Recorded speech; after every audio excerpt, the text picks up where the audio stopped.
Hey guys and welcome back to my channel. This is part 4 of What If Naruto Had the Powers of Sonic the Hedgehog and Got a Harem. Before we begin, don't forget to like, share and subscribe, and also go and support the author, link in description. Naruto yawned loudly as he felt the sun hitting his face. He got out of bed and tiredly walked past Tails, who was sleeping on the couch, with a few gadgets and tools around him. He took out a bread from his cabinet and jelly out of his fridge, along with a carton of milk. Naruto put the jelly on his bread and took a big bite out of it.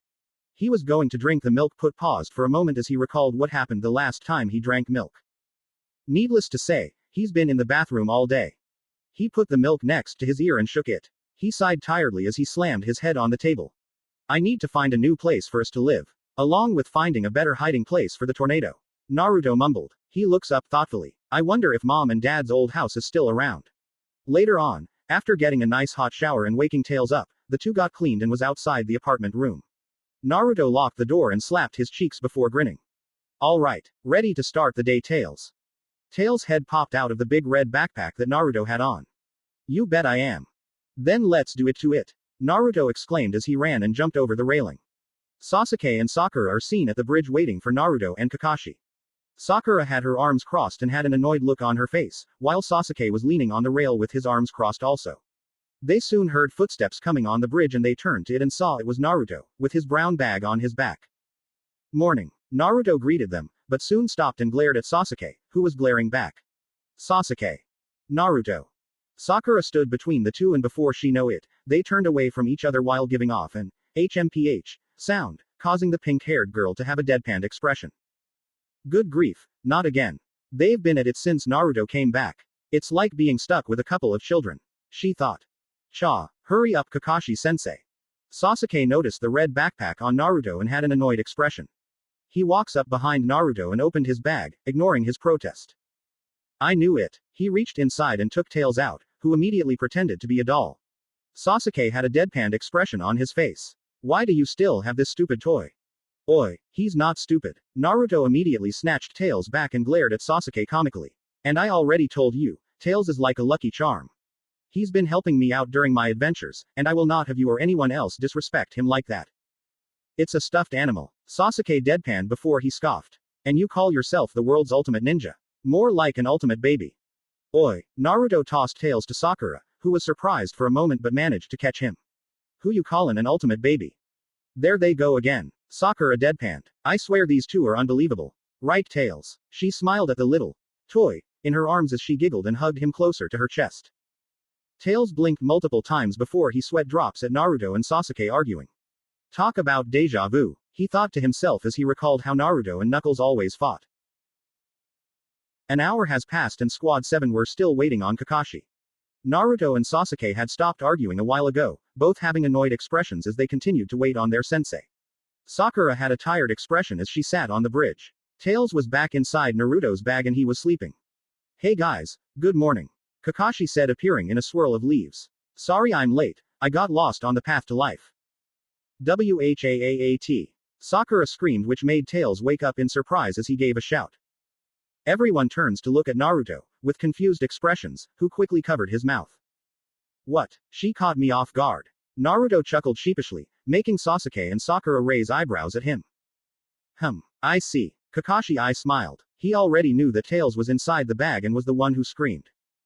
Anyway, come on sensei. Let's get going with the missions already. And I want these to be a challenge, Naruto exclaimed as he did a few punching motions. I need to get in top shape just in case Baldy McNosehair plans on showing his face again or send any of his badniks down here. God damn, I'm all fired up. Kakashi's sweat dropped as he saw a fiery aura around Naruto. Okay, cool it, hotshot. The aura vanished. Naruto, would you quit being annoying? Sakura asked, an annoyed expression on her face. Nope, Naruto said as he pointed at Sakura's nose, much to her annoyance. I've been gone for weeks and I already feel like you guys have been going on fun missions without me. And after my fight with Eggman, I'm ready to take on any challenge. So come on Kakashi, let's get started. Alright. Kakashi pat Naruto's head. But remember Naruto, you just came back from your vacation the other day. After what happened on our supposed C-rank mission along with you disappearing, Lord Third thought it would be best to go back to doing D-rank missions. Crack. Naruto had turned into a statue, with cracks all over his body and a disbelief expression on his face. He got into a crouch position and was rubbing the bridge with his finger. How lame. I got excited over nothing.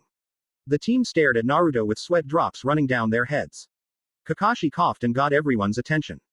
Right. Let's begin with today's missions. Later. Thank God. This day is over and done with. Naruto exclaimed as he walked alone by wooden fences. I hope this is the last time we do D-rank missions. Earlier, they had to pull bushes outside of someone's house, with Naruto rushing in and pulling it all out, including the grass, and he ended up getting chased around by the owner of the house.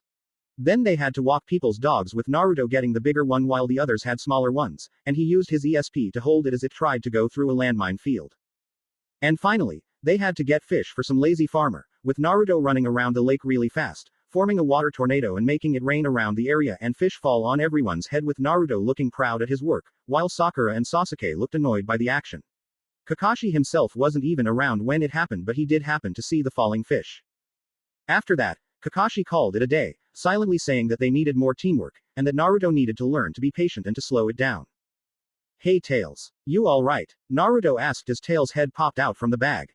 Yeah, I'm fine. Sorry about that. Sakura surprised me. He said sheepishly. Nah, it's cool. Sakura got a big mouth on her. Naruto joked as Tails laughed a little. He was gonna say something else before he sensed someone was starting to follow him. Tails, get back inside. Hurry. Oh, right. Tails ducked his head back inside. Naruto quickly turns around and what he saw made him sweat drop in disbelief as a deadpan expression appeared on his face. Are you kidding me? That made Tails take a peek and he blinked in confusion. There following the two of them was a box drawn to look like rocks. It had 2 peak holes. Naruto. There's rocks with holes following us. Tails whispered as he didn't want whoever it was hiding in that box to hear him. I got this. Naruto whispered back, before looking at the rocks. Konohamaru. That's the lamest disguise I've ever saw in my life. You saw through my disguise again. Just what I'd expect from my greatest rival. Konohamaru exclaimed as the box started to glow yellow. Poof poof poof. Purple, green, and yellow smokes are seen in the air. Naruto looked down, a half-lidded expressions on his face, and saw that the box disappeared out of thin air and in its replacement were Konohamaru and his 2 friends, Udon and Moegi. The 3 kids were coughing out of the smoke that was now in their mouths. I think we used a little too much gunpowder, you guys. Konohamaru coughed. Naruto continued to stare at them blankly, but he did use his hand to wipe the smoke out of his face. What are you 3 doing? That caught the children's attention as they stared at Naruto. Well, I'm Moegi, the sassiest kunoichi in preschool, check me out. Moegi introduced herself doing a pose. Meow. I love algebra, call me Udon. Udon introduced himself doing a pose. And I'm the number 1 ninja of the village, Konohamaru. Konohamaru introduced himself doing a pose. And when we're all together, we're the Konohamaru Ninja Squad. The trio exclaimed.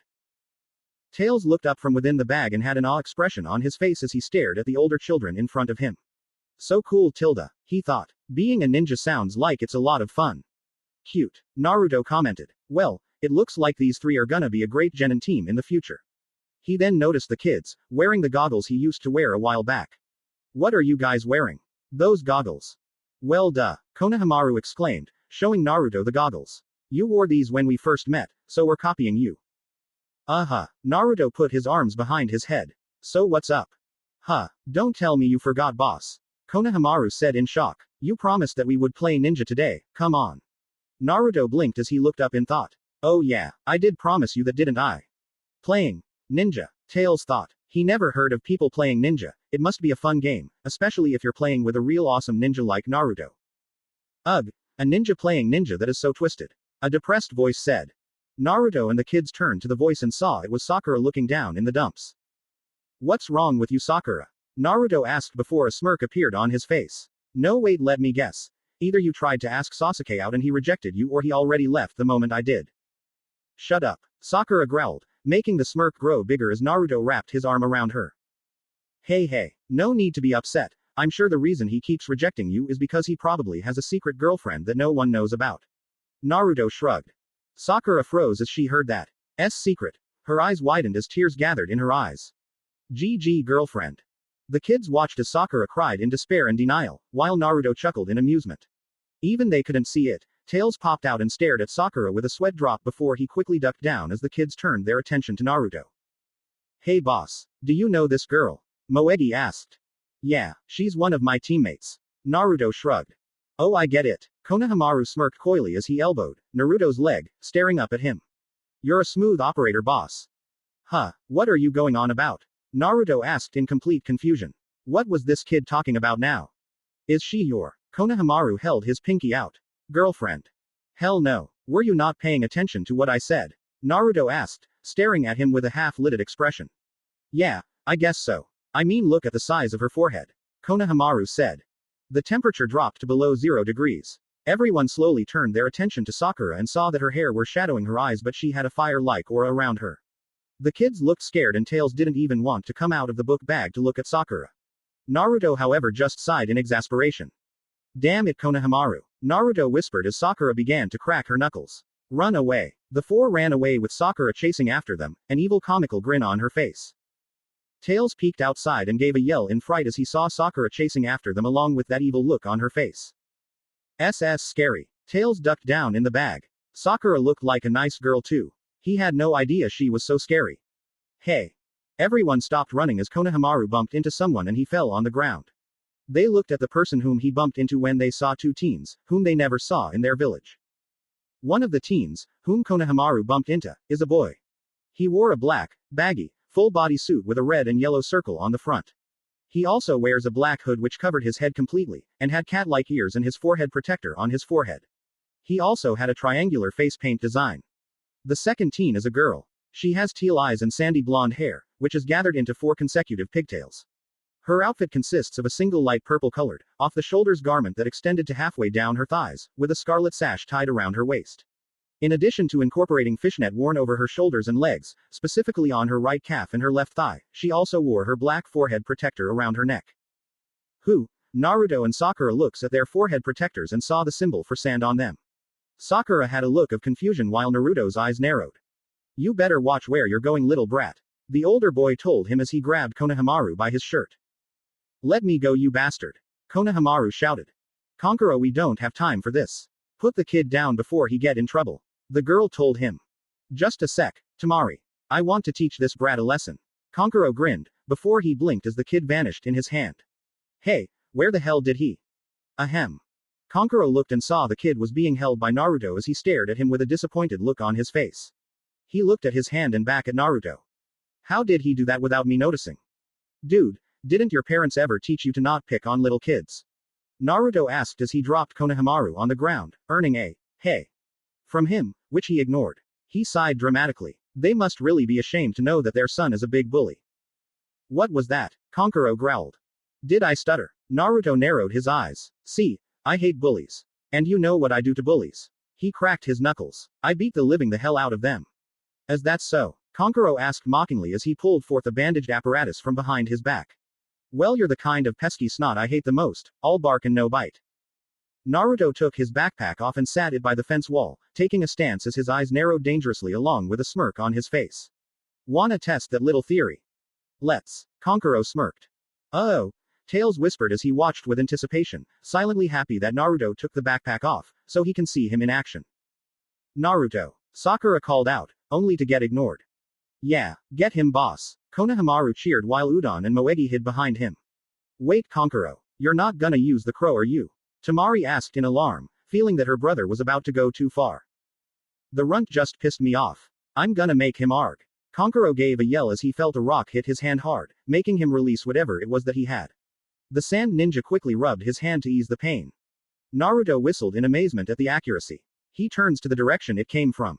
Nice shot, Sasuke. Sasuke? Sakura asked. All eyes went to Sasuke, who sat on a tree branch, tossing a rock in his hand. Sasuke, it's you, Sakura said happily. Talk about good looking. Tamari thought as she stared up at him. You're a long way from home and you're way out of your league. Sasuke crushed the rock into dust. Get lost. Welp. Naruto shrugged his shoulders, turning to Kankuro. You heard the man. Kankuro's face turned red from anger and embarrassment. He just got shown up twice. Twice. By genin that were younger than him. That's it. He is. That's enough, Kankuro. A voice said a few feet from Sasuke, sending a chill down the Uchiha's spine along with everyone else. When everyone looked at the voice, they saw a boy with dark circles around his eyes, auburn hair, and a kanji on his forehead standing upside down on a tree branch. He also carried a large gourd on his back. He wears a black bodysuit with an open neck, t-shirt-like sleeves, and almost full-length leggings. With this, he wears a white cloth over his right shoulder and the left side of his hips. He has a wide leather band from his left shoulder to his right hip with which he carries his sand gourd and around which he wraps his forehead protector. Who the hell is that guy? Naruto asked himself. Hey Gaara. Kankuro greeted him nervously. Losing yourself in a fight, how pathetic. You're a disgrace to our village. The redhead continued. Why do you think we came here in the first place? But, gee Gaara, they started it. Kankuro stuttered, he and his sister's eyes showing obvious fear, something which Naruto noticed as his eyes narrowed at the redhead. Shut up or I'll kill you. The redhead ordered, surprising everyone that he could treat his own teammates like that. To sneak up on me like that. That's Kakashi-level stealth, Sasuke thought, staring suspicious at the auburn teen. I didn't even sense him. That guy is definitely dangerous. Naruto thought seriously. The sand genin disappeared in a swirl of sand and reappeared in front of his teammates. My apologies for the trouble he caused. He turns to leave. Let's go. Hey, wait a second. Sakura called out, making them stop and turn to her. I saw your headbands and noticed you had the sand symbol, meaning you're from the village hidden by sand, right? Yeah, what of it? Temari asked. Well, what exactly are shinobi from another village doing here? Sakura asked. Temari sent her a condescending look on her face. Don't you know anything? She asked back as she took out a pass. We're here for the Chunin exams. Chunin exams. Naruto crossed his arms as he looks at them. Never heard of it, ya know.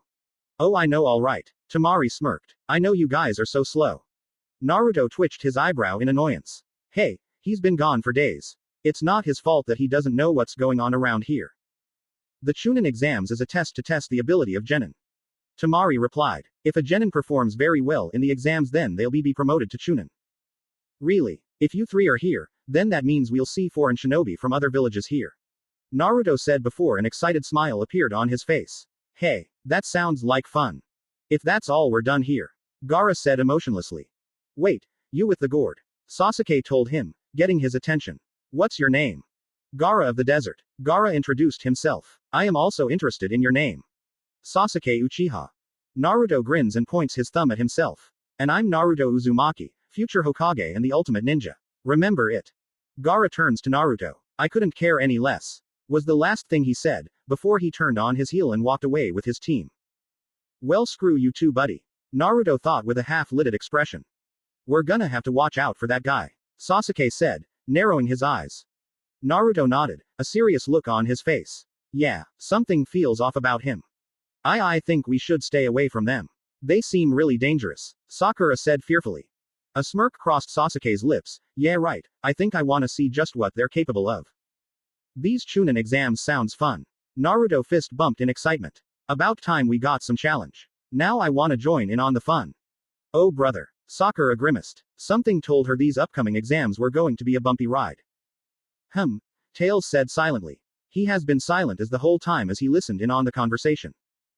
That boy, that Gaara made the furs on his body stand on end and he wanted to stay away from him as possible. There was something wrong about him. If they were more scary people like him in these exams, that means that this Chunin exam is gonna be dangerous. And Naruto definitely looks excited about it, meaning that he might ask Kakashi-sensei to see if he could get them to join. He gulped nervously as he shook in fear. Oh boy, he thought to himself. Hokage's office. A meeting was being held in the Hokage's office. Every leading Jonin was called in to discuss a rather important event that would be taking place in the village after the next few days. Hiruzen sat at his desk, crystal ball placed in the center of it.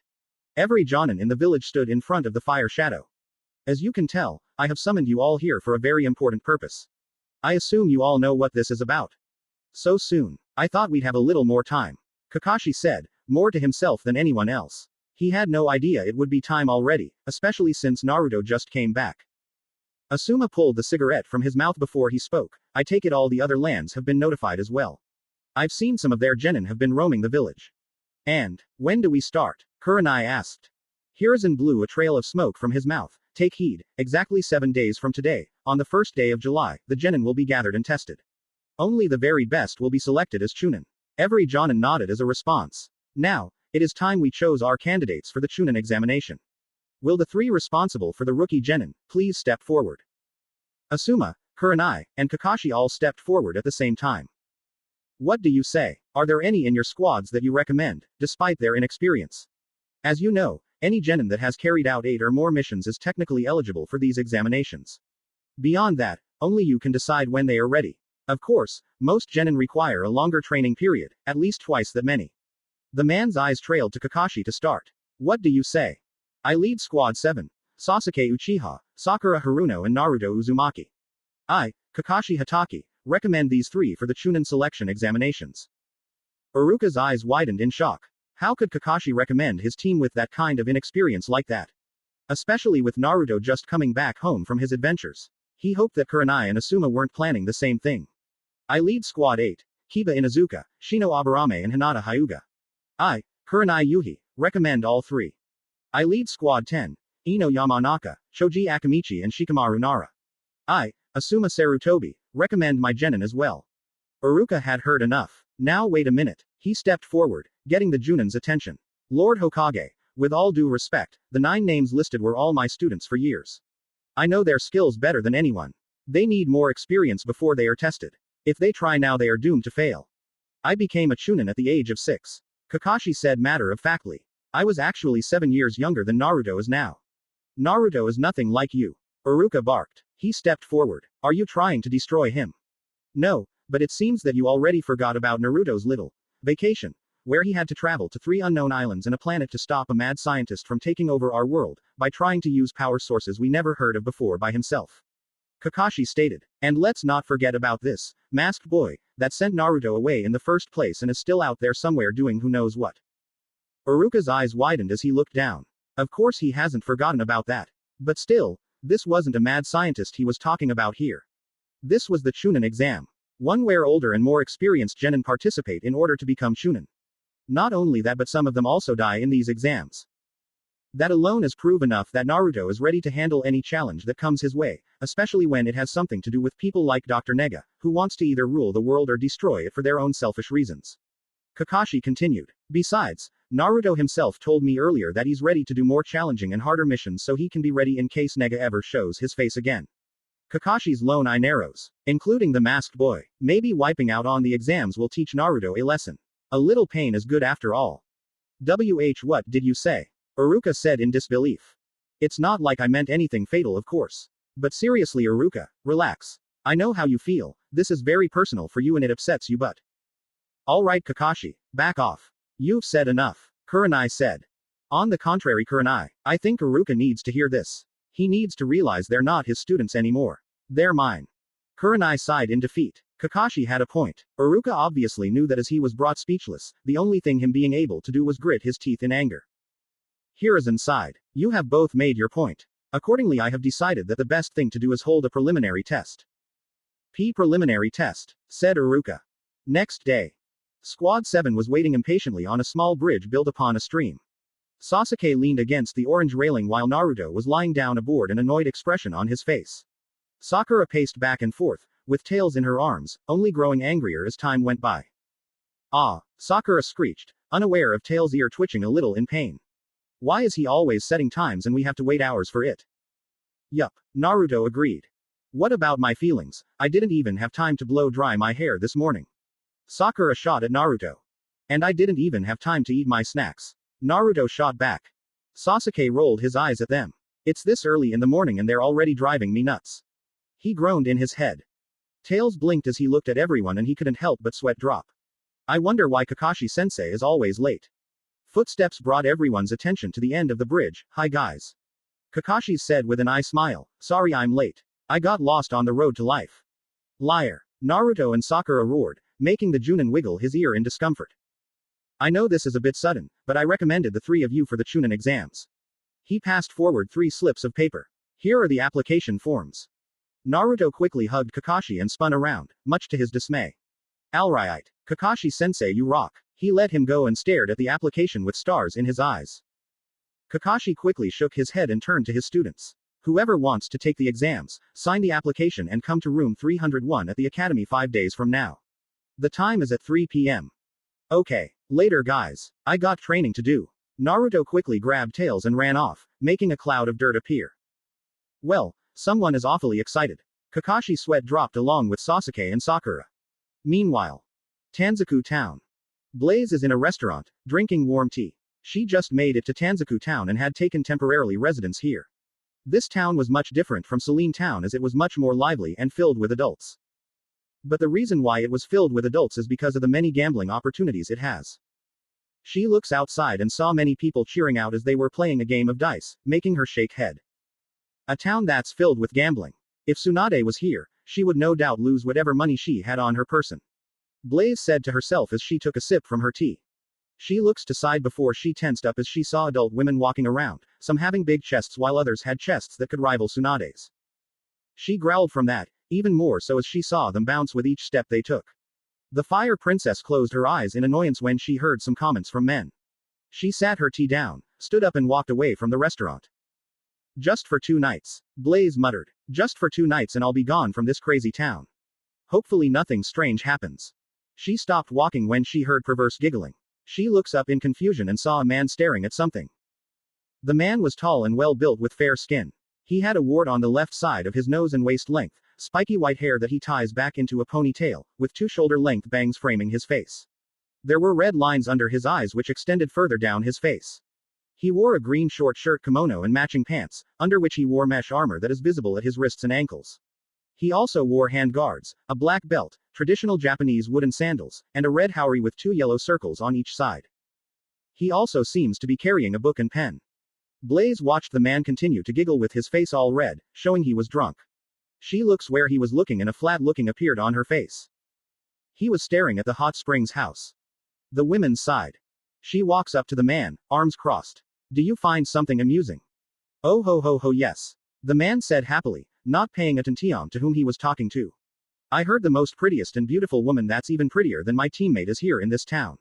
Word is she's got a really smokin' hot body, and I heard that she's here, inside this hot spring house. Blaze twitched her eyebrow. As an added bonus, rumors have been going around saying that this woman doesn't like men. Or better yet, she isn't interested in them, and she's supposed to be a queen. Which tells me that this beautiful queen goes for the other team, which makes her perfect for my research. Oh, a large vein then appears on Blaze's face as her eyebrow twitched dangerously. Wisps of flames danced across her finger. And what is this? Research for? For my next novel, of course. The #1 series in the world of adults. The Makeout series. The man exclaimed before he blinks in confusion. Wait, who am I talking to? He turns to Blaze and saw her hair shadowed her eyes. Who the heck are you, kid? Blaze looks up at the man, a blank look on her face, as fire danced in her hands. The man sweated nervously at seeing it. Hidden Leaf Village. Wah hhhhhhh. It burns. A very loud and painful scream echoed from some place very far away, making Naruto, Tails and just about to stop what they were doing. What was that? Naruto and Tails asked, turning to each other in confusion. They weren't inside outside, so they didn't see the orange light coming from a distance. A few days passed and now today was the day of the Chunin exams and Squad 7 met in front of the academy doors. The team walked down the hallway, Naruto in the back to make sure Tails was okay in his backpack, Sasuke up front, hands in his pocket. Sakura didn't have much of anything to say, still wondering why she was sticking around when she would just hold her teammates back. The 3 went up a set of stairs to enter a hall that was cluttered with people. Everyone appeared to be gathered around a room with the sign, 301, above the door, with 2 Chunin barring the way. Naruto looked at the sign in confusion before he realized something. Hold on. The ultimate ninja whispered to his team. Didn't we just went up 1 floor? Sasuke nodded. We did. These guys are using a genjutsu and everyone in this room walked right into it. Naruto nodded. While he did suck at genjutsu, he can easily tell which was real and which wasn't, even from the smallest detail. And since this was the most basic one, he can tell that they were on the 2nd floor. We still need to go through that door, don't we? Sakura asked. Yeah, let's break the charade, Sasuke said as they walked forward. They soon heard a punching sound and someone falling down. When they got close to the commotion, they saw who it was that got punched. It was a boy, a year older than them, with a bowl-shaped haircut. They took notice of the large eyebrows that he got and the green spandex he was wearing. They saw he had a forehead protector with the leaf symbol wrapped around his waist like a belt. Next to him was a girl, also a year older than them. She has brown hair, tied into 2 small buns, and brown eyes. She wore a pink Japanese shirt and green pants. Please, just let us through. She pleaded to the Leaf Genin, who were guarding the door. Oh please, don't make us laugh. We're being nice by comparison. The exams is going to make this look like child's play. The first Chunin, with his eyes closed, said. Some of you won't survive the exam, others will be wrecked for life. The second Chunin smirked. And some of you may go crazy. For Chunin it's always life and death. Dudes, will you please shut up and let us through? Naruto groaned in annoyance, getting everyone's attention, as he and his teammates appeared on the scene. And while you're at it, drop the genjutsu, we can see through your illusion anyway. Sasuke said, getting shocked looks from the rest of the genin, while the ones guarding the door glared at the two of them. Well well. So you noticed the genjutsu, huh? Yup. Naruto wrapped his arm around Sakura's, getting an annoyed look from her. It was so amazing that Sakura here spotted it the moment we came upstairs. Huh? Sakura asked, looking dead confused. What was he talking about? You have the best, sharpest eyes and analyzing skills in our squad. Sasuke smirked a little as he turns to her. You must have seen this coming a mile away. I must have. Sakura muttered, but then got the idea and smirked. Oh yeah, of course, sure, I spotted it right away. Everyone looked at the sign and saw it change into room 201, shocking them there. Now, Naruto released Sakura and looked the Chunin. Are you gonna move or do we have to make you? HMPH. The first guard began to strike at Sasuke and vice versa. However, green spandex wearing boy appeared and blocked both of their attacks. Whoa, how did he do that? Sakura asked herself. I thought he was just some weakling getting pushed around, but he's as fast as Naruto and Sasuke. That's some chakra he got. How did he do that? Sasuke asked, looking at the boy. Naruto looked at the boy, then to the two guards, and saw that they disappeared. He sighed and turned to the green boy in amazement. So this guy was holding out the entire time, huh? He was making it look he seemed weak when he was hiding his true strength all along. In other words, him and everybody else might be holding back as well. Naruto grins even more. These exams are getting more and more fun by the second. Hey, what happened to the plan? I thought you were the one who said we should keep a low profile and don't let anyone see our skill level. Squad 7 turned to the voice and saw a boy with long brown hair. He has white eyes, and had his forehead protector on a black cloth, wrapped on his head. He wore a white shirt and black shorts. I know, but the bushy brow teen looked at Sakura with a blush on his face. Never mind, forget it, it's over. The girl sighed, shaking her head. Naruto and Sasuke, along with Tails, who took a peek, watched as the bowl-cut teen walked to Sakura, with the blush still present on his face. He stopped a few feet away from her. My name is Rock Lee. You are Sakura, right? Yes. Sakura replied in confusion. Will you please be my girlfriend? Lee asked, giving her a thumbs and a wink. I vow to protect you with my life. Naruto fell forward in comical shock before he sat crossed-legged as he held his breath in to stop himself from laughing. Inside the bag, Tails too was holding his mouth to keep from laughing out loud.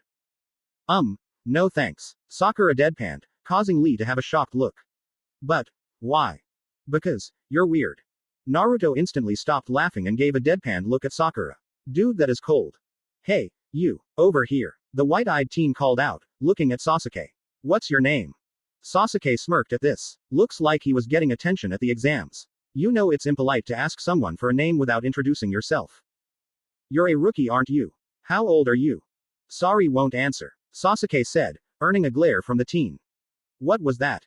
Hee. Cute. The girl thought, staring at Sasuke as he and the rest of Squad 7 left. Later. Okay, as creepy as whatever, that was earlier, I still can't believe Sasuke got beat by a guy like that. Naruto laughed. He was talking about the bushy brow boy that ran into downstairs when he asked Sasuke for a fight. They fought and Sasuke lost. It was only till after the battle they saw his sensei, who had the same eyebrows he did, and they both cried and hugged each other, with a sunset behind the two. That would forever haunt their mind, and they hoped and prayed that they would never see something like again. Will you shut up already? Sasuke growled. Yo. The team looked up in surprise and saw Kakashi was there standing in front of the entrance. Kakashi-sensei, why are you here? Naruto asked curiously. Oh, I just came by and wanted to say something to you. Kakashi said, smiling to them. I'm proud of that all three of you have come so far. That caused the squad to smile. Well, that's because we have one lazy cool-ass sensei like you. Naruto smirked, making Kakashi smiled at him. Right, Naruto. Sasuke. Sakura. Good luck out there and kick some butt. With that said and done, the genin nodded to their sensei and watched him disappear in a swirl of leaves. They look up at the room number and it read 301. Ah, yeah, let's do it to it. Naruto exclaimed as he opened the door and entered the room. When they did, they stopped walking. Naruto whistled, Sasuke narrowed his eyes and Sakura had a scared expression. Gee, I guess we're not alone. Sakura said. That's a lot of genin. Naruto commented. I think some of them might be older than us. They were all looking at the rest of the genin from different villages, and they were sending death glares at them. Tails, despite being in the backpack, could feel the glares, making him tremble in fear. What's this feeling? Tails asked himself as he shivered and took a peek out. Sasuke, where have you been? A familiar voice asked. Naruto, Sakura and a curious Tails, turned around and saw Sasuke get hugged from the back by Ino. They took notice of the comical annoyed look on his face. Boy, you have no idea how much I was hoping you would show up. Ino said, I miss those brooding good looks of yours. Sakura had a small vein on her head as she looked at how close Ino was to her Sasuke. Hey, back off porker, Sasuke's mine. Wow, they're treating him like a toy. Naruto and Tails' sweat dropped. Hey Naruto, who's that? Tails whispered. That's Ino Yamanaka, Naruto whispered back lowly. And let me tell ya, she's really annoying and not just because of the Sasuke thing.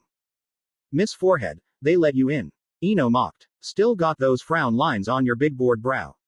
Grr, shut up. Leave my forehead out of this. Sakura yelled. Tails couldn't help but blink in surprise at the insults that the two threw at each other. Golly, they must really like Sasuke, huh? You have no idea, Naruto deadpanned. Man, you guys are here also. I knew this was going to be drag, but I didn't know it was going to be this lame. Naruto rolled his eyes and turned around seeing Shikamaru Nara and Choji Akamichi, who was eating the potato chips. Nice to see you too, Sunshine and Mr. Eater. Well, what do ya know? A voice asked. The rookies looked and saw Squad 8 walking towards them, with Kiba Inuzuka taking the lead. So, looks like the whole gang is back together. Kiba smirked. Oh, hi Naruto. Hinata Hyuga greeted her crush with a smile on her face. Hey Hinata, what's up? Naruto greeted back before he looked at Shino Aburame. How's it going Shino? Hinata felt her face heat and she pushed her fingers together. Shino looked at Naruto and nodded his head in acknowledgement. So you guys are here too? Man, everyone is here for this stupid thing. Shikamaru said. Yup, here we are, the 9 rookies. Haha, this is gonna be fun. Kiba said in excitement. Well, at least there's gonna be some of us that makes the cut, right Sasuke? Kiba. Sasuke smirked while Ino had a comical annoyed expression. I'd be careful about that overconfidence of yours. That doesn't end well for you. Hey, just wait, we're gonna blow you guys away. Kiba smirked. If anyone is gonna blow anyone away, it's gonna be me. Naruto pointed at himself. I've gotten way past stronger the last time you saw me, and that's thanks to my little trip. We all heard about that Naruto. Hinata told him, making Naruto blink. About what? About that little vacation of yours to those mysterious islands and fighting off against a crazy scientist. Shikamaru sighed. Everyone wouldn't stop talking about it and it put them on edge, especially about this guy having an army of machines that are powered by animals. Badniks, Shikamaru. They are called badniks, Naruto said as the Nara shrugged uncaringly. And everybody needs to chill out about Nega. He won't be causing trouble for a while, and if he shows his face, I'll be ready to take him out. He grinned confidently. So what's this guy like? Choji asked, still eating his bag of chips. He's bothersome and annoying, Naruto replied. Whenever he tries to cook up some scheme, I'm always there to stop him. It's like it's my job or something. TCH. Going on all these grand adventures by yourself and fighting to save the world like some hero. Kiba growled as Naruto grins cockily at him. If I was in your shoes, that egg guy would be Akamaru's chew toy. Right, buddy. Akamaru barked in response before he sniffed the air. He barked confusedly before he barked at Kiba. What's that boy? You say smell a fox. And it's close. Naruto had cracks all over his body as he turned to stone. Shit, he completely forgotten about Kiba and Akamaru's strong sense of smell. If he and the others finds out about Tails. Damn. A distraction. He needs a distraction. Hey, you guys should keep it down. A voice said. Everyone turned to the voice and saw a Leaf Genin who's several years older than them. He has gray hair tied into a pony and had on glasses, which covered his black eyes. Yes, thank you God, Naruto thought happily as he inwardly cried crocodile tears. You guys are really causing a scene around here. The man continued. There are many anxious genin around and I'm sure few of them wouldn't mind throwing away the competition. As that's so? Naruto asked uncaring, knowing that none of these guys won't take him out. And who the heck are you? Ino asked rudely. I'm Kabuto Yakushi. Kabuto introduced himself. And you guys might want to look around. The rookies looked around and saw everyone was staring at them. The older genin had dead serious expressions on their faces and weren't in the best mood. You made quite the impression. Yeah, get that a lot. Naruto shrugged as Kabuto gave a chuckle. You know, he spoke up, getting the rookies' attention. Since you guys are rookies and you don't know how things work around here. You guys really do remind me of myself. Kabuto, was that your name? Sakura asked. Yes. This isn't the first time you've taken the exam. No, it's my seventh. Kabuto said, getting confused looks and raised eyebrows from everyone. Huh, Shikamaru raised an eyebrow. Then you must stink. Well, they're held twice a year. Kabuto continued. Though this would be my fourth year. So, does that mean you're an expert? Sakura asked. Yeah, I guess. Kabuto smiled. In other words, you can give us some inside tips. Hiba said. Yeah, some expertise never passed. Shikamaru added. Kabuto rubbed the back of his head sheepishly. Well, 7 times the charm, that's what they say, huh? So I guess all those rumors about the exams being tough are true. Shikamaru deadpanned. Oh man, I knew this was going to be a drag. Naruto instantly got bored and just walked away, ignoring what was going on, especially about Kabuto having ninja info cards, which caught his interest a little bit but he ignored it. He'd rather see in action what someone is truly capable of instead of reading info about them. Instead of getting info on certain people, he'd rather see them in action. He took his backpack off and looked inside, seeing Tails looking up at him. You okay in there, Tails? He whispered so low that he didn't want people to know. Yeah, I'm fine, Tails replied. Alright, just let me know if you need anything. Okay. Naruto put the backpack on and turns to the others, seeing that they are gathered around to look at the info cards, making him roll his eyes. He was going to join them but stopped as he felt someone's eyes on him. He turns his head, looking for the person who's watching him. He soon found that person and saw it was a girl, who looks a year older than him. She has orange eyes and wore a conical straw hat. Her black bangs are visible beneath her hat and is hung over her face. She wears a purple GI-like outfit trimmed in gold and belted at the waist. She also wears heavy gloves and boots with metal reinforcements. The girl's cold narrowed eyes were locked into Naruto's own narrowed eyes as they continued to stare each other down, while also ignoring everything else.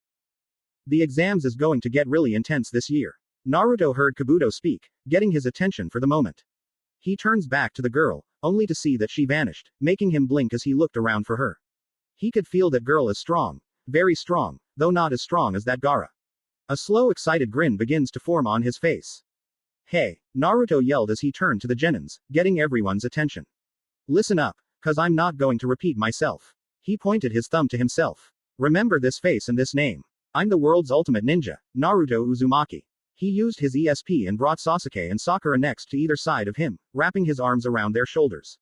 The ultimate team are here and we are gonna send you punks back home with your tails between your legs. Sasuke, despite being annoyed about Naruto using his ESP on him, smirked at his statement while Sakura looked at Naruto as though he was an idiot who needed to shut up. HMPH. Looks like he's fired up now. Sasuke thought. Wow, he sure have a lot of guts to say something like that. Kabuto thought. The rookies were stunned at Naruto's words and some of them thought that he lost his mind or something. The other genins, however, were not so happy and a few of them were itching to get a fight with Naruto in order to teach him a lesson about keeping his mouth shut, especially about him calling himself the world's ultimate ninja. In one group, the Sand siblings were looking at Naruto.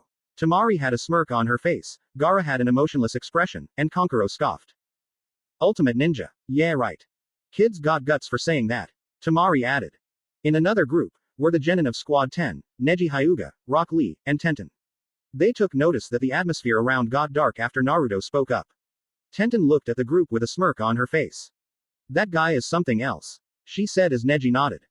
He's got spirit. He was looking at them as if he was studying them, especially the so-called ultimate ninja, and his ultimate team. Yosh. Lee grinned. They have fire and passion. Then there was the last group which consisted of the sound genin.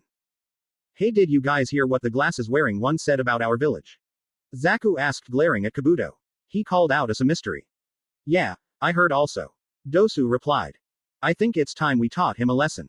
Kin spoke up. The same straw hat girl that was eyeing Naruto heard what he said and narrowed her eyes at him. Naruto Uzumaki. Impossible. Surely he couldn't be of the same famous Uzumaki clan. As far as she knows, the Uzumaki clan are extinct. Killed off when their village was destroyed by some of the countries. Plus they were supposed to have red hair, yet he has blonde hair with red streaks in them. She continued to stare at Naruto. She definitely will remember that name and face as she squashed that cocky fool. Back to the rookies, Naruto was laughing in excitement as he did some stretches along with some punching and kicking movements. What was that? I don't think I heard you right. Hiba said with a smirk on his face. Sheesh, Naruto, have you lost your mind or something? Shikamaru asked in annoyance. You want everyone else in this room to hate our guts. Screw these guys. Unlike you lot, I ain't scared of these chumps. Besides, I'm pretty sure they hated us from the beginning. Naruto stated as he did some more stretches. He turns to his former classmates and shrugged. But hey, if you guys can't handle the heat then get out of the kitchen, ain't nobody stopping you from leaving. He smirks. Just let the ultimate team handle this exam. Before any of the rookies could counter that statement, one of the sound genin jumped to the air and threw two kunai at Kabuto, who quickly dodged it. However, another one, wrapped in bandages, came in front of him and swung his right arm. They're from sound. Kabuto thought as he looked at their forehead protectors and quickly dodged the attack. He saw that his glasses were shattered. I see. The rookies, except Naruto, were shocked speechless by the sudden attack on their comrade. Kabuto. Sakura screamed as she ran to his aid. You okay? Yeah, I'm fine. Kabuto smiled slightly as he picked up his shattered glasses. What the hell was that? Sasuke asked himself. He dodged the attack, but what broke his glasses? Unknowingly, Naruto asked himself the same thing as he narrowed his eyes at the genin's bandaged hand. The way that guy attacked Kabuto and managed to only damage his glasses could only mean that he used some form of chakra to do it. Hey, why don't you put this in your info cards? The one wrapped in bandages said, as his team came up to him side by side. We, of the Sound Village, will become Chunins. He went to try punch him this time, but found his fist caught by Naruto's hand as he stared at him with a half-lidded expression. The Sound team and the rest of the genin, aside from Sasuke and Sakura, were shocked that Naruto was in front of the bandage boy when he was just by his team's side. Save it for later on. Naruto said as he put more pressure into the genin's hand, making him grit his teeth in pain as he felt his bones crack. Poof. That's enough. Everyone turned to the voice and saw a man. He wore a trench coat, a bandana on his head, with the leaf symbol on it, and he had two scars on his face. Behind him were some of Chunin's. You sound genins. The man shouted, glaring at them and unleashing his killing intent. Fighting is prohibited here. If you do, then you will be disqualified and get sent back to your home. Naruto removed his hand from Dosu, as he and his team fell back. HMPH. He crosses his arms and turns to the man. It's time to begin. The man grinned. I am Ibiki Morino, your first proctor. And from this moment, your worst enemy. There were silent gasps of shock after hearing what Ibiki said. They all just looked at him, getting their attention, and was also getting ready to pass this. It is time, we proceed with the first exam. Ibiki spoke up. Hand over your paperwork, in return you will each be given a number. He took out a paper and it had the number 1 on it. This number determines where you'll sit. We'll start the written test once you're all seated. Oh shit, Naruto thought to himself as he sweat fearfully. Written tests, the number one thing he sucks at the most. Everyone is now seated in their assigned seats as Naruto was sitting next to Hinata. He had a cool expression on his face, but inwardly he was screaming like a maniac. Crap, crap, crap, crap. Why the hell is the first part a written exam? He asked himself as Tails' eyes is seen from inside his backpack as he was looking around. Gosh, I hope Naruto passes. Tails thought as he ate some candy. He recalled that Naruto had told him that he always sucked when it comes to written tests and that he hated to study. It looks like he might have some trouble. Naruto. Both looked to the right and saw Hinata sitting there with a small smile on her face. Oh Hinata, you sitting next to me? Naruto asked as Tails instantly ducked back inside. Hinata blushed at the title, making her smile even more. I just want to say, good luck and everything. Naruto nodded and smiled at that. Thanks. And same to you. The sound of tapping got the two out of their little conversation. Everyone eyes front. Ibiki ordered. There are a few rules you need to be aware of. And I won't answer any questions. So you better pay attention. No questions. What kind of rule is that? Sakura asked silently. Alright, rule number 1 is this. The written part of the exam is conducted on a point reduction system. Ibiki explained. You will begin the test with a perfect score of 10 points. 1 point will be deducted for every answer you get wrong. So if you miss 3 then you get 7. Rule number 2. Teams will pass or fail based on total score of all 3 members. That caused many of the genin to have many reactions. Naruto and Sasuke narrowed their eyes at him while Sakura banged her head on the table and looked at Ibiki. What? Wait a second, you're saying we all get scored as a team? She asked. Silence. Ibiki ordered coldly. I have my reasons. So shut up and listen. Rule number 3. The sentinels you see around the room are there to watch you carefully for any signs of cheating. He smirks darkly. And for every incident they see, they will subtract 2 points from the culprit's score. He saw the shocked looks on the genin's faces, making him smirk. Be warned, their eyes are extremely sharp and if they catch you 5 times you'll be dismissed before the tests are over. Some of the genin turns to the sentinels. Anyone fool enough to be caught cheating by the sentinels doesn't deserve to be called Chunin. Ibiki continued. I got my eye on you guys. A Chunin smirked, causing those to gasp. If you want to be considered shinobi, then show us what exceptional shinobi you can be. Ibiki finished. Okay, relax. Sakura thought as her expression was calm and serious. I know I'll do alright and Sasuke should be fine. But what about Naruto? He's always been bad when it comes to tests. One more thing. Ibiki spoke up. If any candidate should get a 0 and fail the test, then the entire team fails. That made some of the genin have shocked and disbelief expressions. Sasuke's eyes widened in disbelief and Sakura had a shocked expression. Naruto turned back to stone and crumbled into dust, except his backpack. Naruto. Hinata thought worriedly for her crush. The final question won't be given out 15 minutes before the end of the testing period. Ibiki said. You'll have 1 hour total. Begin. Sounds of pages getting flipped are heard and everyone got to work.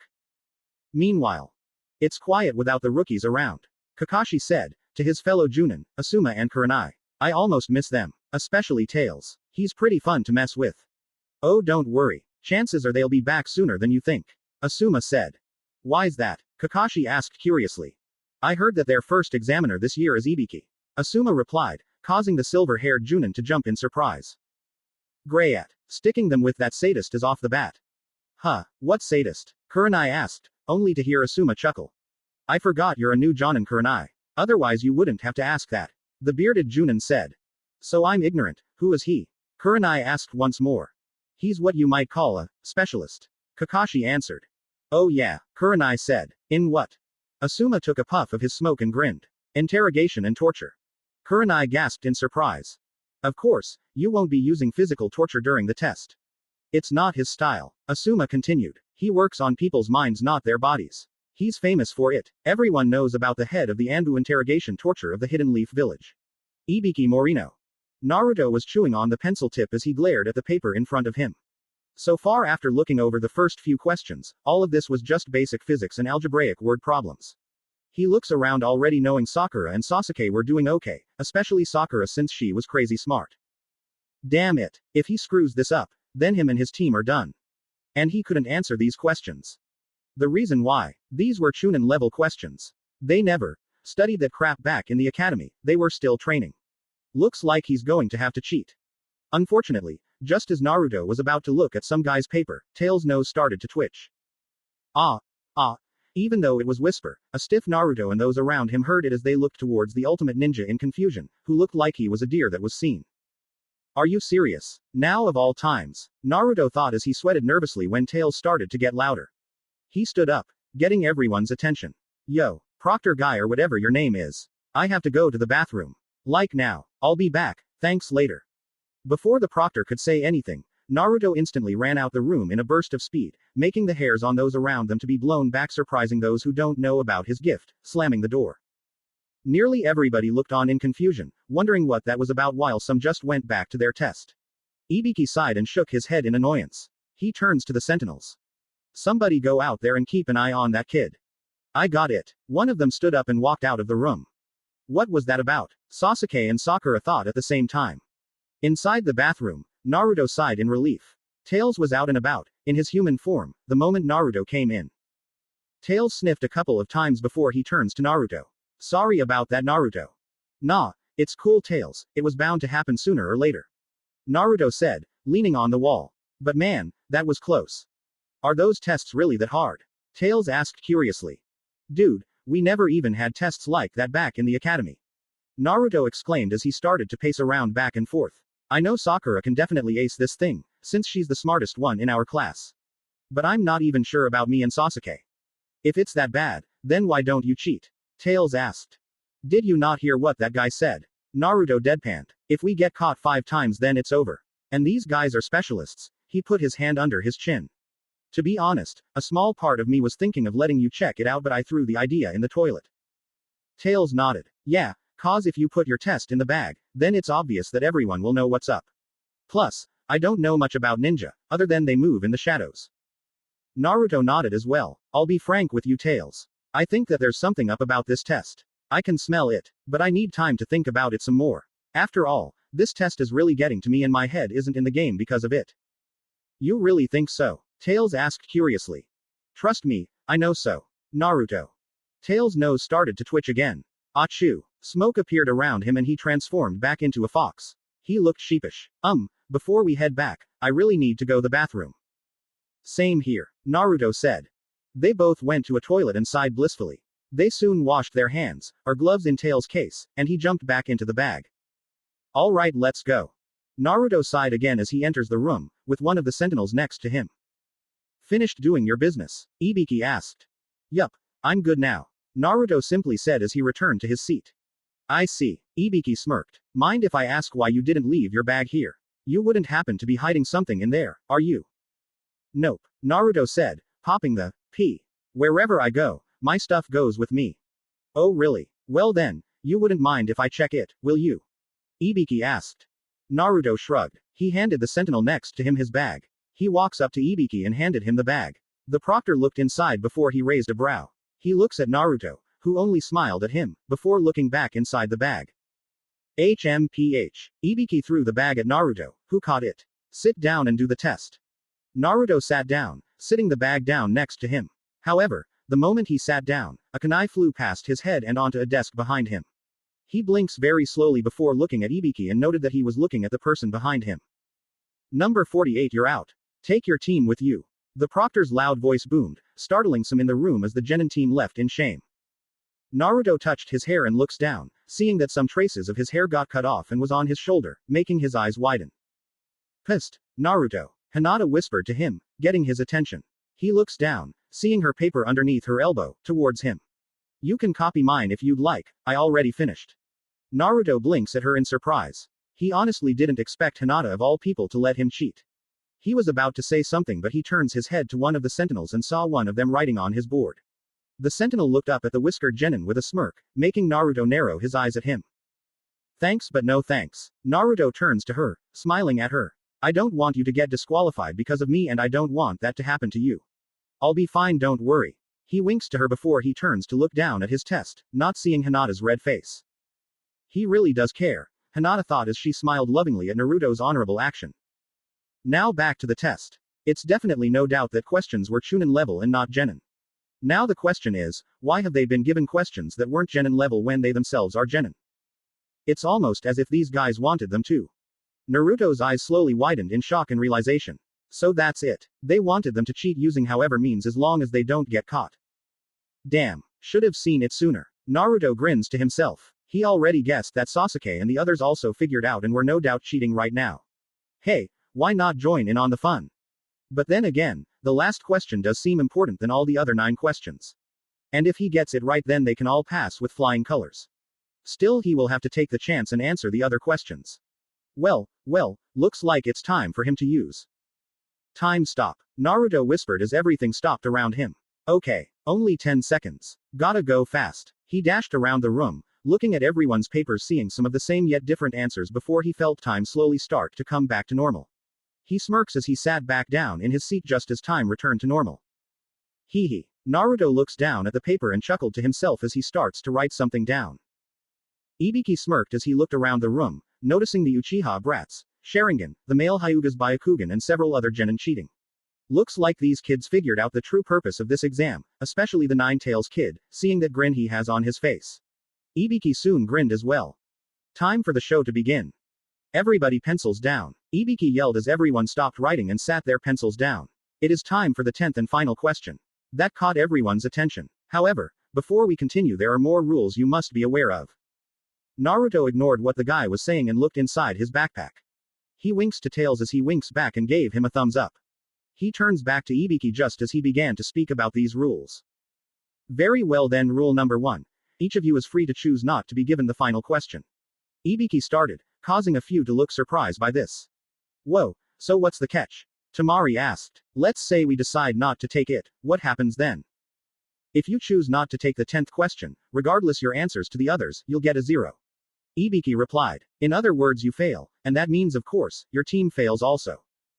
All of the genin gasped as they started to whisper amongst themselves.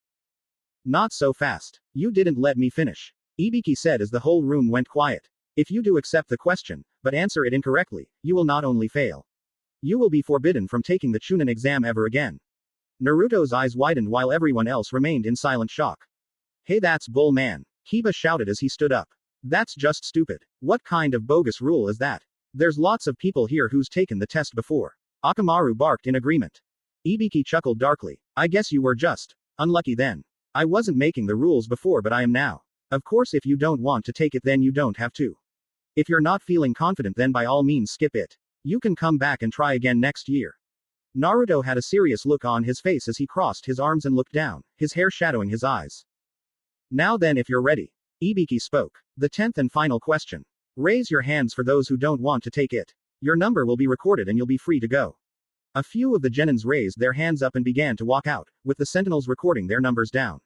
A couple of minutes later, more hands were raised as more genin. Sakura was conflicted. She didn't want to risk getting the question wrong herself, and be forever below her team, but she didn't want to quit and be labeled a coward by Sasuke either. Then her thoughts went to Naruto. There wasn't a chance in hell that he'd answer this question right, and if he was permanently demoted, it would keep him from his dream and trying to find his friend. And if he was kept from both his dream and friend, that would destroy him. The Pinkett couldn't let the red-streaked blonde shatter his hopes and dream like just because he was too stubborn to call it quits and try again.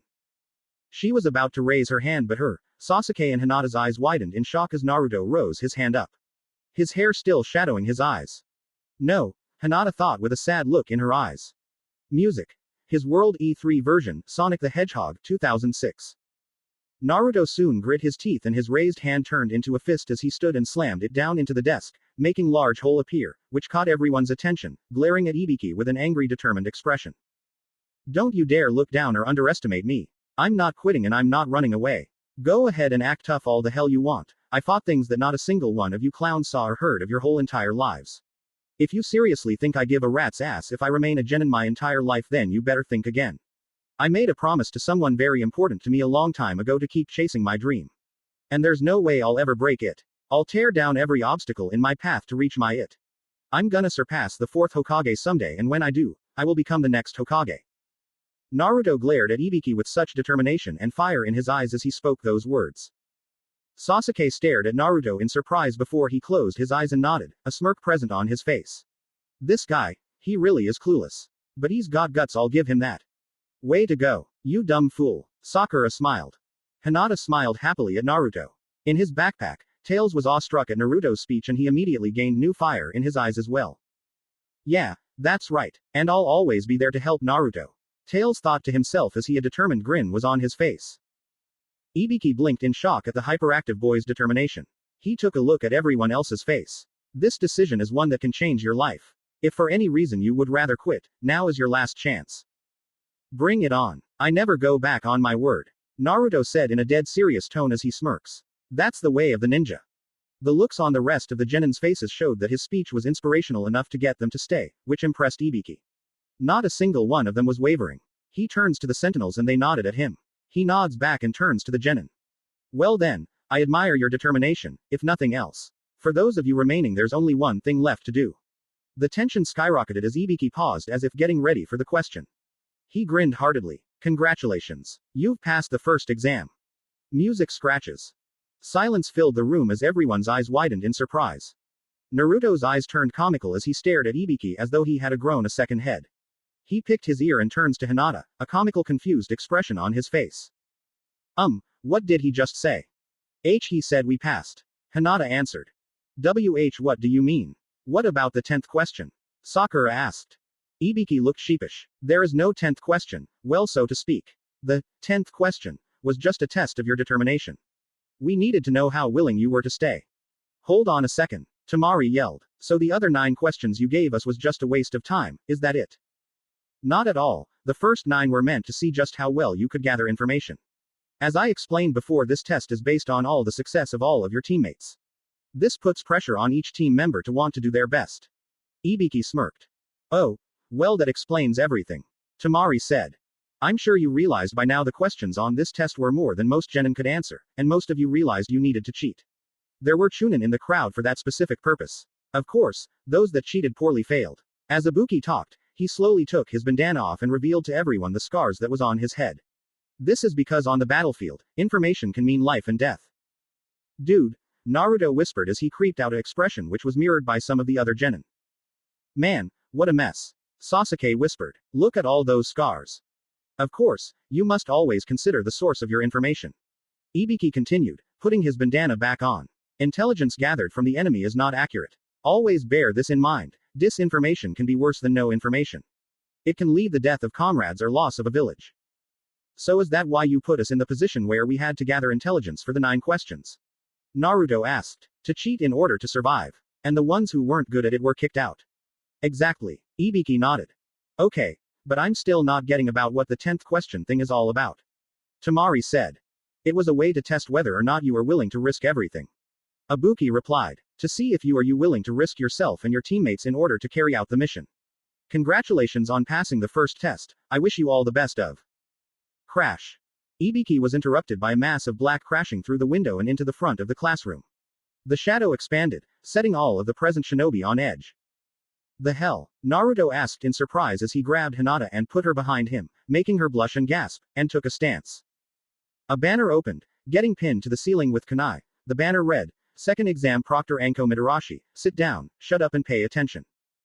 In front of the banner stood a provocatively dressed woman wearing a fishnet bodysuit with a brown trench coat layered on top. Her hair was tied back in a loose ponytail. I'll be your next proctor, Anko Midarashi. Anko introduced herself. You ready for the next test? Good. Let's go, follow me, she cheered. There was complete silence as everyone stared at her, though Naruto had a comical flat stare at her. Anko, you're early, Ibiki said, causing the woman to blush in embarrassment. Anko got a good look at the amount of genin still in the classroom and pouted. What the hell, Ibiki? There's like 80 genin here. You getting soft on me? Ibiki shook his head. No, there's just a stronger batch of candidates this year. PFF'd. Doesn't look like it. Anko grinned. But it's not like it matters anyways, cause by the time I'm done with them, more than half will be eliminated. A sense of dread blanketed the remaining genin, except for some. Alright, listen up you maggots, she barked, just as rude and abrasive as Ibiki. You may have had it easy, but things are going to be a little different starting first thing in the morning. I'll let your squad leaders know where to meet me. Dismissed. Later. When the class was finally cleared and empty, Ibiki went around to each student's desk to collect their test. When he got to Naruto's, he looked at it and smiled. None of the questions weren't answered and there was only a single word on it. Gotcha. And there's a chibi version of his head, giving the famous Sonic grin and wink. I just passed a genin that didn't answer a single question, he chuckled. Naruto Uzumaki. That's a funny one, alright. Along with that little fox that's in his backpack. Today is a brand new exciting day for the Ultimate Team. It's the second day of the Chunin exams. The genin found themselves standing before a fenced-off training ground. Tall and scraggly trees occupied the inside of the closed-off area, making it nigh impossible for the genin to see what was inside of the dark and shadowed forest floor. The sound of hissing made them some not too thrilled to find out.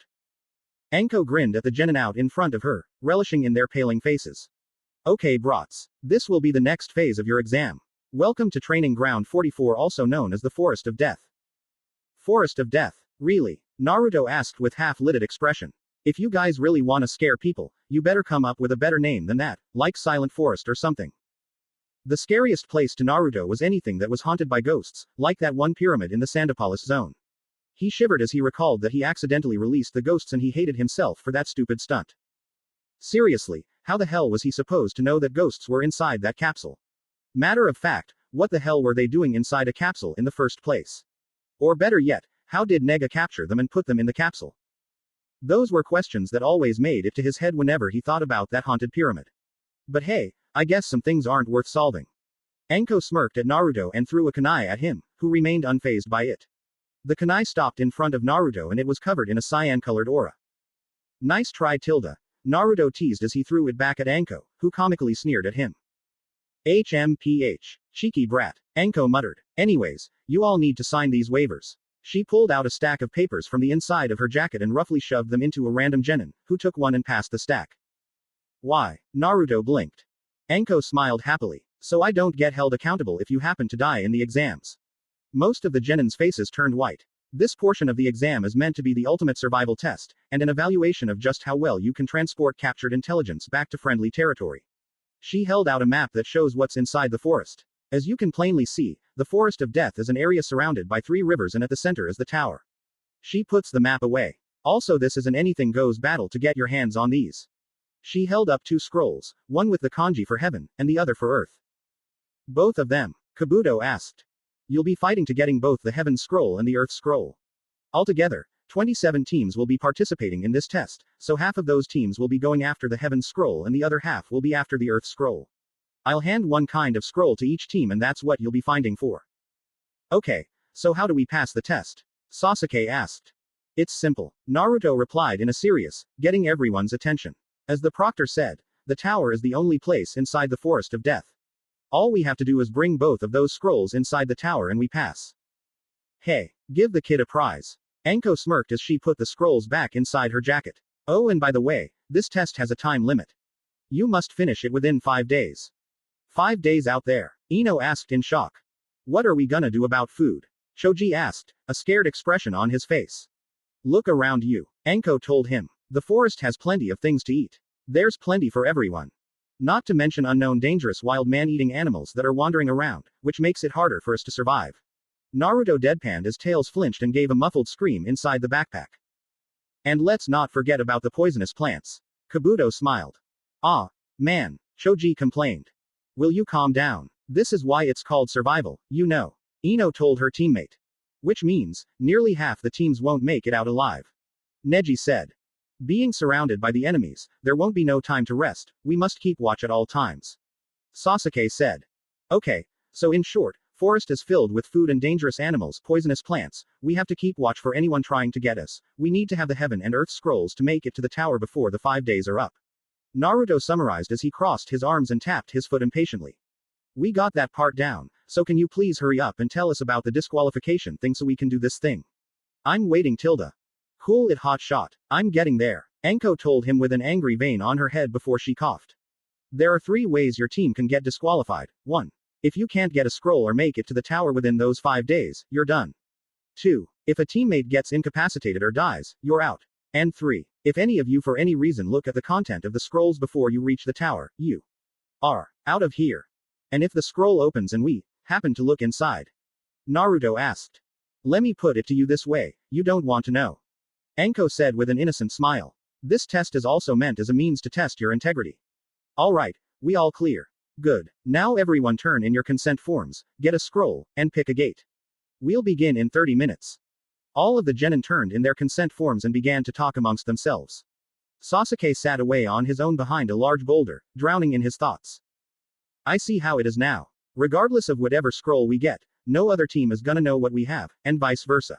Meaning that potentially everyone here is my enemy. Not like it matters though. He reached inside his second pouch and took out a gold ring.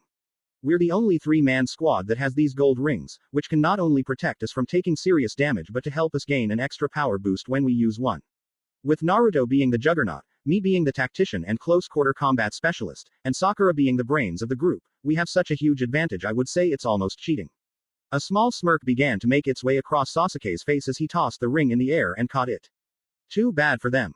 Naruto is also by himself as he was hidden behind a rock, away from everyone else. He opened his backpack and took Tails out, and boy he looks pale as a ghost. Whoa, you cool Tails? Naruto asked in concern. He hasn't seen Tails like that since they ran into those ghosts. It must be because of the forest of death, and the kid is only 5 years old.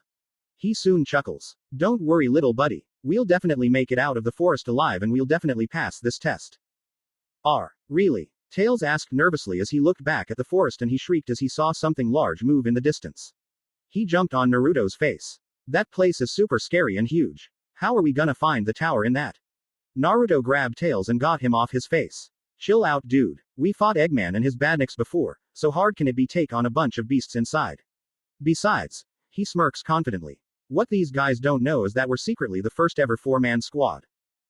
4-man squad? Tails blinked. Who is the 4th one? It's you Brainiac. Naruto laughed as he gave Tails a noogie. You're the 4th member of Squad 7. Hey cut it out.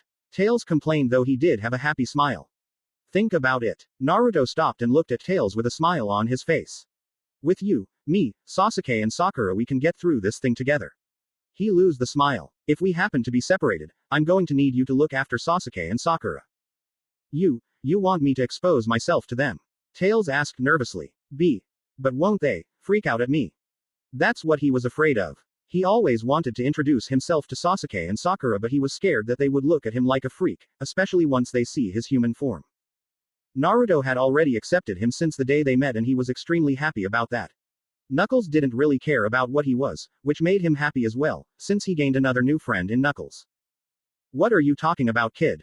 Naruto asked as he closed his eyes and looked at Tails. Do you remember the day I brought you here and the old man called you out after he told Sasuke and Sakura to leave? Yes, Tails said in confusion. Did you see him? Kakashi and Iruka freak out because they saw you, especially when you transformed. Nah, Tails shook his head. Naruto smiles happily. There you go. If those guys can accept you, then why not Sasuke, Sakura and the others? Tails had a surprised expression on his face. That's right. Mr. Hokage, Kakashi and Iruka at him didn't do like everyone else did before he met Naruto. They accepted him. Even Mr. Hokage when he welcomed him to the village after they met and Kakashi-sensei he thanked him for watching over Naruto. The fox boy looked at Naruto as he smiled and nodded at him, making him smile happily.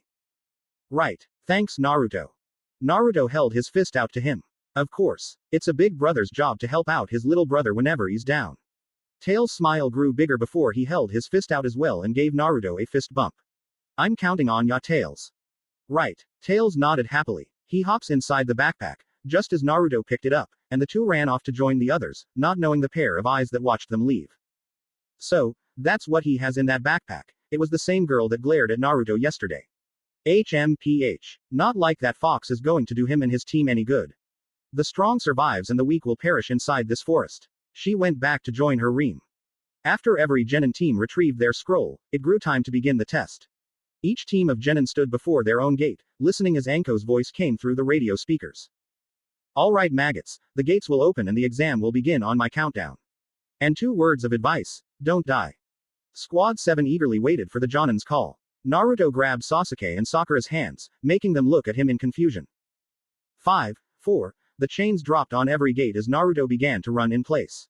3, 2, the gates opened wide as Naruto's feet turned into the figure 8, making his teammates' eyes widen in awe at that, before they turned comical as they realized what he was gonna do. 1. Begin. Gotta go fast. Naruto shot off into the dark forest canopy, making a powerful gust of wind appear as it caught everyone by surprise for a moment, as Sakura's scream was heard. What the hell? Was that Naruto who did that? Shikamaru asked as the wind died down. Soon he and his team went through their gate. There's always something with that guy. The Genin team from the village hidden in the grass bounded through the trees. However, their objectives weren't the scrolls, but a certain team with an Uchiha that was in possession of the Sharingan. Split up. The leader hissed to her teammates. We need to find the Uchiha and mark him before the second exam is finished. Team Guy was flashing through the trees as well. Lee, being eager to meet his combatants, stayed ahead of his team. Take it easy Lee, the test has only just begun. Neji called out to his teammate. That may be, but whoever our opponents are, I want to find them before they find us. The thought of a certain Uchiha and Uzumaki came to Lee's mind. HMPH, you hot-blooded fool. Neji thought. The Straw Hat Girl and her team, who were wearing all black, were running across the ground before they jumped on the trees and charged ahead. Lady Storm, which team shall we go after? One of her teammates asked. Do you really have to ask? Storm asked as she kept her eyes forward. A feral grin appeared on her face. We'll destroy the weakest group and take their scrolls. And then, a certain Uzumaki appeared in her head. We'll go after Uzumaki and his team. That arrogant fool will suffer the wrath of conquering Storm and the Raiju clan. A mile away, Squad 7 stopped in the middle of a clearing. Here is good enough, Sasuke said. I think it's time we came up with a plan on how we're gonna get that scroll. I could use my psychokinesis to locate any enemy that's nearby. That way we can find them, knock them out, take their scrolls and hurry it along to the tower. Naruto shrugged. That honestly seemed to make enough sense to Sakura and Tails. Sasuke shook his head. Even with your psychokinesis, everyone would try and conceal themselves, including their minds. Go ahead, try to sense out someone, anyone. A cyan aura appeared around Naruto and he closed his eyes. He began to spread his senses out for as far as they would go, which was about 2 or 3 miles. Just as Sasuke said, he couldn't pick up, making him snap his fingers and massage his head as he felt a migraine coming. Damn, it looks like his psychokinesis needs to be worked on as well if he wants it to go past its limit, especially when it gives him headaches like what happened just now. See what I mean? We're gonna have to do this the old-fashioned way, Sasuke said. Alright.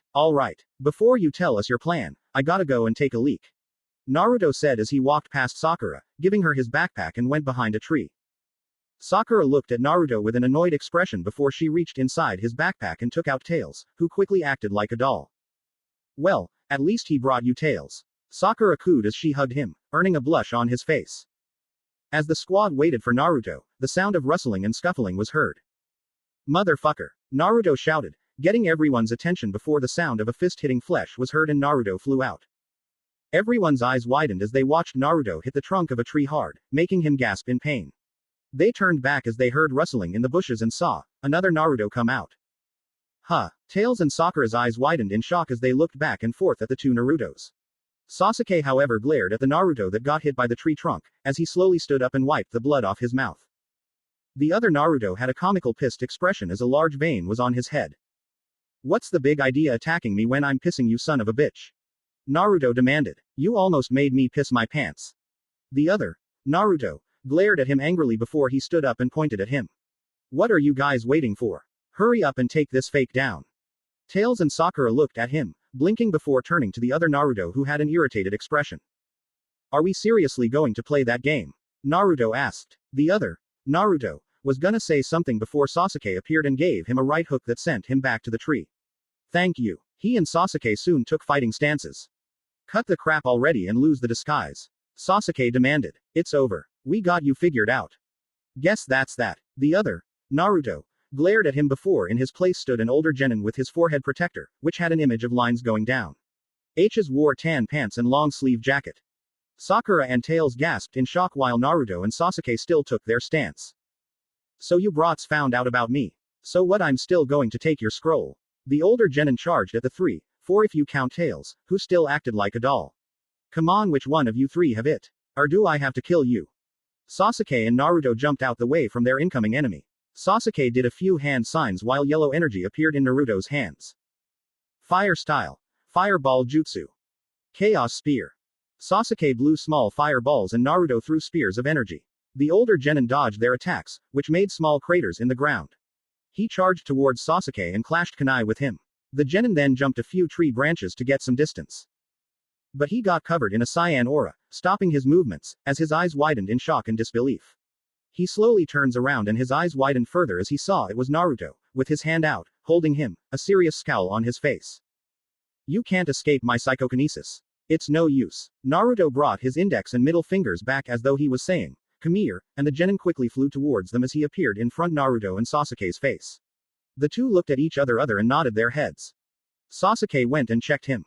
He turns to Naruto and shook his head. This guy didn't have a scroll on him. Well, you're useless, Naruto said as he grinned mockingly at him as he starts to levitate. Later, sucker. He pushes his hands forward and launched the genin towards the sky as he screams out. There was silence in the air as everyone stared at where the rain genin disappeared. It was stupid of him to leave his team and come to us by himself, Naruto said, drawing nods from everyone. The group sat around in a circle, deciding it was best to come up with a password in case someone got separated and needed to prove themselves friendly. But seeing how Tails was acting like a doll, then he would be okay. Plus Sakura was still holding onto him as though he was giving her the courage to stay and fight. Did I mention that we're floating above the trees? Naruto used his telekinesis to have everyone float above the trees, so that way no one can hear them when they say the password. Okay, so what's the password gonna be? Naruto asked. When does a ninja strike? Sasuke started. A ninja waits until the time is right. When the enemy sleeps and drops his guard, when his weapons lie forgotten in the stillness of the night. That is the moment for a ninja to strike. Got it. Got it, Sakura exclaimed. Are you serious? Naruto asked, a half-lidded deadpanned expression. You call that a password? Can't you just say a single word or something? Sasuke shook his head. No, Naruto, that's it. You're such a blockhead, Naruto. I memorized it easily, why can't you? Sakura scolded. Tails wanted to giggle so much but stopped when Naruto sent him a comical glare. A password is supposed to be a single word, not a freaking speech. Naruto grumbled as they began to float down. Whatever. Let's hurry and get out of here. As their feet touched the ground, a dreadful feeling began to build up in Naruto's stomach, almost like something bad was going to happen. His eyes widened as he sensed a dark, malicious intent in the air. Watch out. They heard something shoot by them and into the darkness behind them. Before they could react, a gust of wind funneled through the canopy, sweeping Naruto off his feet and away into the forest. Tails, Sakura and Sasuke were lucky enough to dodge, mostly due to Sasuke noticing the tensing in Naruto's muscles. He managed to grab Sakura, who held on tightly to Tails, who was choking, in time and dodged. About a mile away, the grass genin stood with her teammates. Fan out into the woods and keep your eyes open. I'll handle this alone. Sasuke was hiding under a bush as he waited for someone to attack. What the heck was that attack just now? Who caused it? And where were the others? Sasuke. Sasuke quickly looked behind him and saw Sakura standing there. And she wasn't holding onto Naruto's toy. I'm glad you're okay. What was that? Sakura was about to run towards him but stopped when she saw him draw a kunai. Stay there. Sasuke told her. Answer this question. When does a ninja strike? Oh right. Sakura said. A ninja waits until the time is right. When the enemy sleeps and drops his guard, when his weapons lie forgotten in the stillness of the night. That is the moment for a ninja to strike. Sasuke nodded and brought his kunai down. What happened to the toy? Tails. He's right there. Sakura turned her head towards Tails, who was leaning back into a tree. I sat him down after I saw you. What about Naruto? That attack just now blew him away somewhere. Sakura answered as she examined a crater that the force made and it went a long way. Somewhere really far away from us. While the two talked, Tails looked at them before a nervous scared expression appeared on his face as he looked to where Naruto vanished to after that attack. Oh no, Naruto. I have to do something. Tails' thoughts were interrupted as he remembered Naruto's words to him before they entered the forest of death. If we happen to be separated, I'm going to need you to look after Sasuke and Sakura. I'm counting on ya, Tails. That's right. Naruto did say that. Tails looked down. Ever since we fought Dr. Eggman Nega on West Side Island, Naruto has been training me for this moment. He's counting on me to protect Sasuke and Sakura, and there's no way I'm gonna let him down. A determined expression appears on his face. Who's there? Come out now. Tails blinked as he heard Sasuke's yell. His eyes widened in fear as he felt a sense of fear enter his being. It was like some cruel and evil person was almost near them. His, along with Sasuke, heart suddenly stopped as they began to hear footsteps and a chuckle. Naruto groans as he shook his head, holding a hand to it. Ouch. He sat up and shook his head. I'm gonna kill whoever did that. He told himself as he stood up and looked around. Great. Because of that attack I got separated from everyone. Naruto groaned in annoyance. He turns to leave before he stops as he heard something hissing behind him. He slowly turns to look up and his eyes flattened comically as he saw a very large snake slithering down towards him. The snake still kept its eyes on him as it made it to the ground. This forest has giant snakes. Naruto paused for a moment before he smirks. Pretty sure that's not normal, but whatever. He cracks his neck. Finally something interesting. He took a stance. Come on, you giant slithering bastard. The snake hissed again and charged at the red-streaked blonde, but he quickly jumped out of the way. The snake charged again as Naruto jumped over it and was running on top of it before he flipped off of it and was on a tree branch. He dashed off the branch and charged at the snake, performing a spin dash. The giant snake seems to have sensed Naruto started to fight back as it turned to him, only to screech in pain, as Naruto slammed into its body. Naruto back-flipped away from the creature and charged at it as yellow energy appeared in his hands. Chaos Spee. Naruto's eyes widened comically as the giant snake opened up its mouth in front of him. Chomp. And swallowed Naruto whole. Oh come on here. Sasuke and Sakura were frozen in fear. The grass genin out in front of them had cast a genjutsu that made them simulate their own deaths. Tails still acted like a doll but his eyes moved to Sasuke and Sakura. He didn't know what happened. Just now, the grass genin came and introduced herself as Orochimaru and told them that she was their death. After that, Sasuke and Sakura remained frozen for a moment before they fell on their knees. Sasuke was coughing out his spit while Sakura had tears running down her face. It was like as if they saw something horrible and it scared them to the core. Tails' eyes moved to this Orochimaru girl and his eyes widened as he saw her pull out two kunai in front of her, intent on doing what he thought she was gonna do. He noticed Sasuke began to struggle. The Uchiha's hand inched closer to his weapon holster, albeit against his body's wishes. Come on, he ordered himself. Orochimaru snickered as she prepared to throw the kunai. Such a shame, I was expecting you to be a little stronger than this. Okay, all her focus was on those two and not Tails. He has to move, now. Sasuke, Sakura. Sasuke, Sakura and Orochimaru's eyes widened at the sound of a young boy's voice. Their eyes widened further as they saw a spinning orange ball come out and hit Orochimaru's stomach, who still remained frozen in surprise, as she gasped out loud and was sent flying back. Once she was gone, Tails quickly went to the two shocked Leaf Genin as they stared at him in disbelief and confusion. Guys, are you okay? Tails asked worriedly before his ears twitched. He looks back to where Orochimaru was and his eyes widened as two kunai came flying out of the shadows. Time seemed to slow down for the Sharingan-wielding Sasuke as he tried to move but couldn't as he was still paralyzed with fear. He managed to get his own kunai out of its holster as the two other kunai slowly raced for him, Sakura and Tails. Sasuke let out a cry as he forced his kunai into his right thigh, the pain being enough to break the illusion. He managed to dodge it in time, just as the other kunai shot past where they once stood, sticking into a log that was a fair distance away.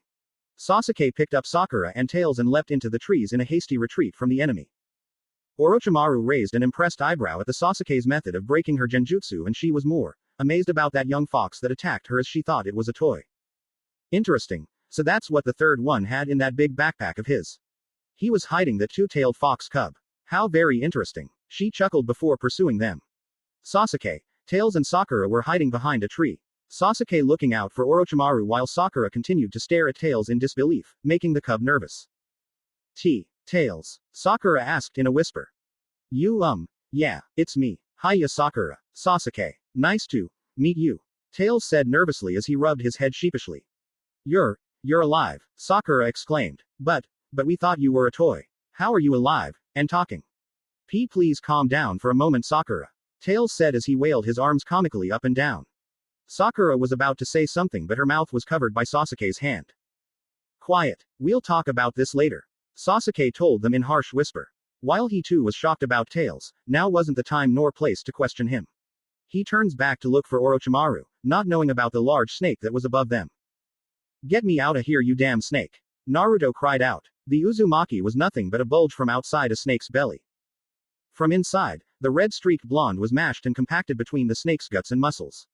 Even though he was tempted to keep screaming at the snake, he knew that was a bad idea as he would run out of oxygen in the confined and dark space he was in. Shit, I'm in a forest full of people trying to kill me, and I'm going out by being this snake's dinner. Naruto thought angrily. And what a way to die this would be, digested alive in a place where there was absolutely no light, and where he was limited on air. No, he had to keep fighting. He dug into his holster and pulled out a kunai, digging the blade into the snake's stomach. Unfortunately it was so wet and slippery that the knife slid from his grip. There wasn't a way he would be able to find it in the pitch-black environment. He would have used his telekinesis to grab it but he couldn't concentrate because of this damn snake. You know what? Screw this. Naruto made a hand sign. Multi-shadow clone jutsu. The snake exploded in a wave of blood and guts as hundreds of Narutos come out and they landed on the ground. They soon dispelled and the original stood with a half-lidded expression on his face. Ew. Naruto spun really fast, getting rid of the guts and blood as they splattered everywhere. He stops. Better. He took a sniff at himself and he wore a disgusted expression. Yeah, I'm taking a nice long shower once we get to that tower. Now to find. Bonk. Ow. What the? Naruto grips the back of his head as he hissed in pain. He looks behind him and he saw a small black metallic box that could fit his hand. He picks it up and glares out in the forest comically. Who the hell threw that? Come out so I can punch your face in. Naruto stops as he heard something ticking. He looks down at the box in his hand. Huh. Boom.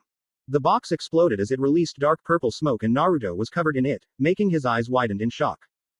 What cough the hell? The ultimate ninja coughed and gagged as he tried to wave the weird smoke away but couldn't as there was too much of it.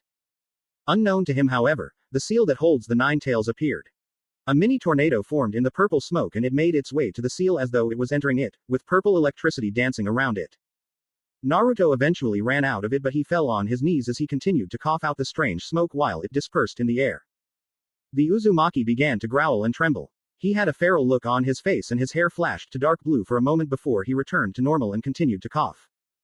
God damn it. Naruto coughed. What the hell was that stuff? He grits his teeth as he wrapped an arm around his stomach. Shit. He groans in pain. He took deep breaths as he stood up. Okay. Focus. Gotta save everyone. Sasuke desperately threw a flurry of shuriken that sliced through the snake that just lunged for him. The snake's corpse fell onto a tree branch and lied still, blood running from its mouth and open wounds. The Uchiha stood against the bark of a tree, trying to catch his breath. Tails had flew him and Sakura 100 or so feet above the forest floor, before Sasuke told him to let him go. Luckily for Sakura and Tails, the grass genin was only pursuing Sasuke so they were able to stay safe. On a small area of the serpent's body, the scales on the snake's corpse began to push up and crack apart, an obvious sign that something was coming out of it. The leaf genin and fox cub's eyes widened in fear as Orochimaru burst out of the snake's body, smiling up at Sasuke. What the hell are you? Sasuke mumbled. His fear rose as the grass ninja gave him a snake-like smile and licked her lips. The entire fight Sasuke failed to so much as harm her, while she hadn't put in so much as a sliver of effort. Now the Uchiha was almost out of chakra. And Orochimaru knew that. I sense your fear and desperation. It's only natural. The prey never lets down its guard not even for a moment. The woman raised her head and stared at him with dark look on her face. From its predator. Like a snake, her body stretched and coiled around a tree branch, intending to close the distance between Sasuke and finish him off. Damn it! Sasuke ground out in fear and anger. Sasuke! Sakura cried, hoping to get her crush to at least move. Oh no! Tails quickly flew to Sasuke in order to grab him. Just as Orochimaru was about to reach Sasuke's position, a yellow glowing arrow stopped in front of her. So here's a little trivia for you, buddy. You wanna know why hedgehogs and snakes are common enemies? Sasuke's eyes widened in wonder. He looked up to see it was Naruto who struck Orochimaru, having caught her completely off guard. The red-strieled blonde looked to his shell-shocked friend, grinning. Naruto. Tails and Sakura called out happily. Hedgehogs don't make good snacks, especially for a snake. Naruto chuckled. Anko felt as if something wasn't right. After investigating the area around the Forest of Death, her suspicions were confirmed when she came across 3 lifeless bodies of grass ninja. Upon further examination, she found that they were missing their faces. What? She exclaimed, clutching the back of her neck in pain. No, it can't be. Why is he here? Suddenly, a squadron of Anbu appeared behind her. She turns to them and briefed the squad on her findings and the person she believed to be responsible for the crime. Orochimaru. Naruto stares down at Orochimaru as she glares up at him. Tails quickly flew up to Naruto happily and came next to him. Naruto, where have you been? Tails asked. Had to deal with something. Naruto replied before he cracked his neck. So what did I? Naruto, you need to get out of here. What are you thinking? Sasuke asked. You don't know what you're up against. Oh, Naruto raises a brow in interest. Hurry, go now, while you can. Sasuke continued. Well, Naruto, it would seem that you survived against my friend. Well done. Orochimaru smirks. So that was your friend, huh? Naruto asked in a serious tone. So it wasn't a random snake attack. She sent that thing at him. Listen up. I don't know what's going on and right now I don't care. All that matters to me is that you were picking on my friends. And for that, I'm gonna take your ass down and turn you into someone's purse. Sasuke opened his mouth in disbelief. Damn idiot. He's gonna get us killed. I have to do something. There's only one way. He deactivated his Sharingan and turns to Orochimaru. You can have it. He reached into his pouch, getting everyone's attention. The scroll, right? That's what you want. Take it and leave us in peace. That shocked Naruto and Sakura to the core, while Orochimaru smirks in amusement at Sasuke. Tails could only blink in confusion at the exchange. Dude, what the hell are you doing? Naruto yelled. You can't just give the scroll away. What's the matter with you? Just stay out of it. Sasuke turns to him and glared at him. Naruto couldn't believe what Sasuke said. He actually sounded scared. But that's not right. No freaking way. This was Sasuke. He's never scared. Naruto then narrowed his eyes at Orochimaru. Whatever this woman did to them, it scared Sasuke to death. But not only that. I see. Very smart. Orochimaru said. Sometimes, the only way to escape a predator is to give it a different meal. Sasuke tossed the scroll towards their enemy, only for Naruto to use his telekinesis to grab it in midair. He flies down till he was behind Sasuke. Damn fool. Stop trying to be the hero and just follow. Pow. Tails and Sakura's eyes widened in shock as Naruto punched Sasuke off the tree branch they were on before he flips and landed on one next to them. Naruto, why did you do that? Sakura asked. Because. That's not Sasuke. Naruto answered coldly. He grabs the scroll and puts it in his pouch. What are you talking about? I am Sasuke, you loser. Sasuke yelled before Naruto appeared next to him and grips him by his collar, bringing his face close to his. Are you? Naruto asked back. What happened to the Sasuke that managed to fight toe-to-toe with Haku back in Wave? Where's that Sasuke? The one in front of me is not the Sasuke I know. Surrendering the scroll to the enemy, trying to run away, that's what cowards do. A dark look appeared on his face. And the Sasuke Uchiha that I know and respect isn't a coward. Sasuke's eyes widened. You say I don't understand, but I understand perfectly. Naruto continued. You choked. Orochimaru chuckled, getting everyone's attention. Sad but true. She soon licked her lips, making Naruto cringe in disgust. It doesn't matter. She pulled her sleeve up, revealing a tattoo. She puts her thumb near her. As far as scrolls go, I can just kill you and take it. She bit her thumb, drawing blood and traced it down her tattoo, making Naruto tense. I like to see you try. Naruto released Sasuke and charged at Orochimaru. He jumps in the air and does a mid-air spin dash. No, don't. Naruto. Sasuke called out. Summoning jutsu. Orochimaru did a few hand signs before a gust of wind appeared. Naruto stopped doing the spin dash and floated in the air as his eyes widened. It was another large snake, and this one was bigger than the one Naruto fought and Orochimaru stood on it. I think this thing is a little bit bigger than the last one. Battle music. Boss 1, Sonic Adventure 2. The snake lunged at Naruto, making him dash out of the way. He then used flies around it as he launched his chaos spears at it, making burn marks appear on its hard skin. The snake lunged at him again, but Naruto moved out of the way just in time.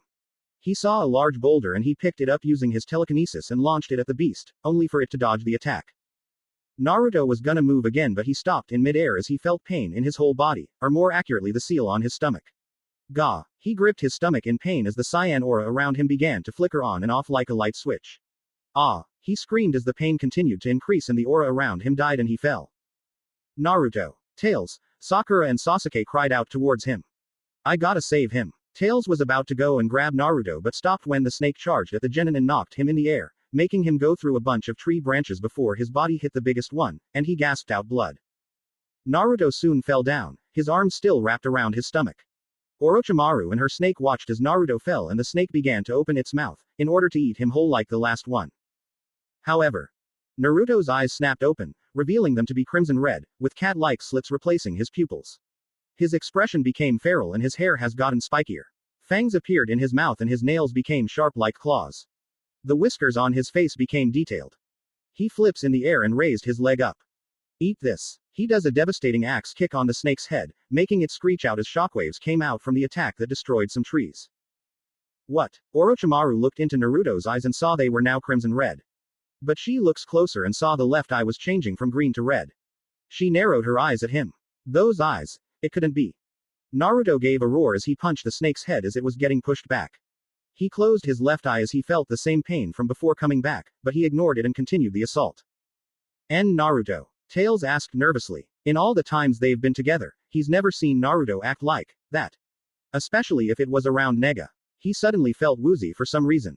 He rubbed his eyes, not noticing that they turned crimson red as well. Whoa, where did he get all that power? Sakura asked with widened eyes. And what's wrong with Naruto? I've never seen him so vicious before.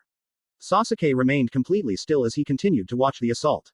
TCH. Naruto grit his teeth as he stopped the assault and gave a yell as he gripped his head, his face morphing into an even more feral look as his eyes continued to change from red to green as if something was fighting over his being. Gaah. Now, attack. Orochimaru ordered the snack as it hissed and charged at Naruto, knocking him back into a bunch of trees.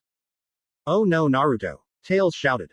The fire in his eyes, there's no doubt about it. Orochimaru thought as a smirk formed on her face. She turns to Sasuke. This is getting fun. Now what will you do, Sasuke? The giant snake lunged at Sasuke, who was too frozen to move, and Tails who was screaming comically. Sasuke move. Sakura cried out. Tails quickly flew behind Sasuke's back and gripped his shoulders so he can fly away. The snake stopped in front of them, but blood is seen flying in the air. Sasuke and Tails' eyes widened while Orochimaru looked on. There in front of the snake, with two kunai stabbed in its face, stood Naruto. His head was down, but he was huffing. No way. Is that Naruto? Sasuke thought. Naruto, are you okay? Tails asked. I'm fine, Tails. Naruto replied. What about you, Sasuke? You're not hurt, are you? He raised his head and smirked mockingly at Sasuke, revealing his changed eyes and whiskers to the two. Scaredy cat. Tails and Sasuke's eyes widened in surprise at Naruto's feral expression as they saw his once ocean blue eyes are now changed to crimson and he had a slit. Sasuke looked a little fearful at them, but Tails thought they looked cool, plus they reminded him of that weird dream he had. TCH. Naruto scoffed, glaring at Sasuke. Just look at you, standing there frozen in fear like a rabbit. Get your head out of your ass and get in gear already. His eyes widened in pain as he felt the sensation from earlier come back in full force. He grit his teeth to not howl in pain. Damn it. What the hell did that smoke do to me? Naruto, look out. Tails cried out. Naruto's eyes widened as he felt something wrapped around his arms and chest and he was lifted off the ground. What the? He looked back and his narrow in disgust as it was Orochimaru's tongue. Damn snake. Get this disgusting tongue off me before I yank it out of your mouth. Orochimaru brought Naruto closer to her and examined him. Extraordinary. So the nine-tails brat lives. She does a hand sign. She noticed that Naruto kept gritting his teeth in pain and saw his eyes shift from green to red with his face turning more and more feral while his hair is growing longer and getting spikier. But something seems to be happening to him. And whatever it is, the nine-tails is trying to fight it but is losing. Small purple flames appears on Orochimaru's fingers as she used her tongue to lift Naruto's shirt up and reveal the seal. Five-pronged seal. She slammed her fingers into the seal, making Naruto gasp out in pain before giving out a scream that echoed throughout the forest as he returns to normal. He soon fainted and Orochimaru threw him away. Naruto! Tails yelled. He jumps off the tree branch he was on and in a poof of smoke, he turns into his human form, surprising Orochimaru while shocking Sakura and Sasuke. Naruto! I'm coming! He flies over to Naruto and grabbed him. He begins to fly down. The nine-tails fox and a twin-tails fox boy. Orochimaru said, staring at Naruto and Tails. She chuckled. Such a fascinating discovery. I will come back to that subject later. She turns to Sasuke. Now what will you do, Sasuke? Sasuke wasn't even paying attention as he was still trembling. Sakura watched as Tails landed on the ground and was trying to wake Naruto up. Naruto. Sakura closed her eyes and glares at Sasuke. Sasuke. What's wrong with you? She saw him continue to tremble as his eyes never left Naruto's still form. He really was scared of this woman. But that doesn't mean she's gonna not give him a lecture. Okay. Say whatever you want about Naruto. He may act like dork sometimes and he may even get serious when the situation calls for it, but at least he's doing something. At least, he's not a coward. Sasuke grit his teeth before he closed his eyes. But when he did, that's when he saw him. Do you really think you can beat me as you are now, Sasuke? You're pathetic. If you want to kill me, settle for hating me until you can. Hate me and live like the coward you are. Clinging to life, without honor. Battle music. Boss 3, Sonic Adventure 2. No. Sasuke's Sharingan activated as he glared up at Orochimaru, whose smile got bigger. He immediately got into a stance drawing several kunai. All I'm caring about is surviving so I can kill my brother. What a fool I've been. I see the truth now. Naruto, Sakura, Tails. If I haven't the courage to face this demon, how could I ever face him? Sasuke charged towards Orochimaru, launching kunai at the grass genin who dodged Themi. Sasuke landed on a tree and jumped off it, yelling a battle cry as he charged at Orochimaru. His punch and kick got blocked and he flipped over her, dodging a kick before back-flipping away. Orochimaru soon ran at Sasuke, but in his eyes everything was in slow motion, so he was able to dodge and block every punch and kick Orochimaru threw at him. Orochimaru soon used her speed and was moving from tree to tree, like a very fast snake, and Sasuke was able to follow her movements. I can see, he thought to himself watching Orochimaru, who then charged at him, as he jumped out the way and did one of his fire jutsu, making explosion made of fire come out to where Orochimaru landed. I can see. He took a deep breath and gave a roar as his flames got bigger, making the whole tree get set on fire. However, an invisible gust of wind surrounded Orochimaru as though she called it herself and used it as a shield. She smirks and went in the tree branch as the fire dispersed. Sasuke watched as Orochimaru was coming at him, making him jump away from her. He took a deep breath and went into a fighting stance. Orochimaru soon smirked. He's good. He was able to keep up with my movements and see through to my attacks. That's it, right, Sasuke? You can see me now, can you? Looks like this boy is truly remarkable, just like Naruto and the Fox boy. It would seem that his Sharingan keeps on evolving whenever he finds a new resolve when it has something to do with his friends. In other words, his emotions is what keeps on triggering evolving the Sharingan. Truly interesting. Sasuke soon reached inside his pouch, his eyes not leaving Orochimaru's even for a second. He took out 2 gold rings, drawing Orochimaru's attention as she looked interested to see what he was gonna do with them. It was time to end this fight once and for all. Sasuke held the 2 rings tightly in his hand as they started to glow brightly. His eyes glowed a yellow color for a moment before they went back to their original crimson color and a golden yellow aura appears around him. He soon vanished, making Orochimaru's eyes widen before she felt a fist hit her cheek, making her fly off the tree branch. Sasuke appears behind her and knocked her down using an axe kick to the head before he vanished again and landed on a tree. He gave a battle cry again as he charged at Orochimaru, attacking her in midair. He kept this up until he appeared above her head. He spread his arms and legs out and soon did a midair spin dash, much to Sakura and Tails' surprise. He charged at Orochimaru and landed a direct hit on Orochimaru's face. He slammed down on the tree branch with great force, making it crack. He jumped off her face and landed on the tree. Orochimaru's body began to shake uncontrollably before she stopped moving. Much to Sasuke's shock, she turned into mud. Substitution. Sasuke closed an eye as he felt something scratch his cheek. He back-flipped away once he saw a barrage of kunai flying at him. He jumped off the tree and took out strings from his fingers, wrapping them around a tree branch, as he swung away. He jumped down and turned his head only to see Orochimaru running at him. She punched him in the face a few times before kneeing him and punching him again, making him roll back. Sasuke. Sakura called out. Sasuke. Tails looked down at Naruto's not moving body before a determined expression came on his face. He spun his tails around really fast before he flew up at Orochimaru fast, seeing she was walking towards Sasuke. Get away from Sasuke. He soon did a spin dash and was charging at Orochimaru, who smirked in amusement at Tails. She tilted her body to the side, dodging the spin dash but grabbing the twin tails as she pulled Tails back and punched him in the stomach, making him gasp in pain before kicking him to the tree as he slammed into it and fell on his back. Tails coughed out spit before he looked up fearfully at Orochimaru as he grabbed Sasuke's back and was prepared to fly away before small explosions appeared on Orochimaru's back. Sasuke quickly jumped out of the way, with Tails still on his back as he gave a yell of surprise for a moment before he started to fly backwards. Sasuke launched a bunch of kunai at Orochimaru and he had strings attached to them. The strings spun around Orochimaru before they tied him tightly to the tree behind him. Sasuke, with a string in his teeth, did a hand sign as he glared at Orochimaru while Tails stopped flying. Fire style.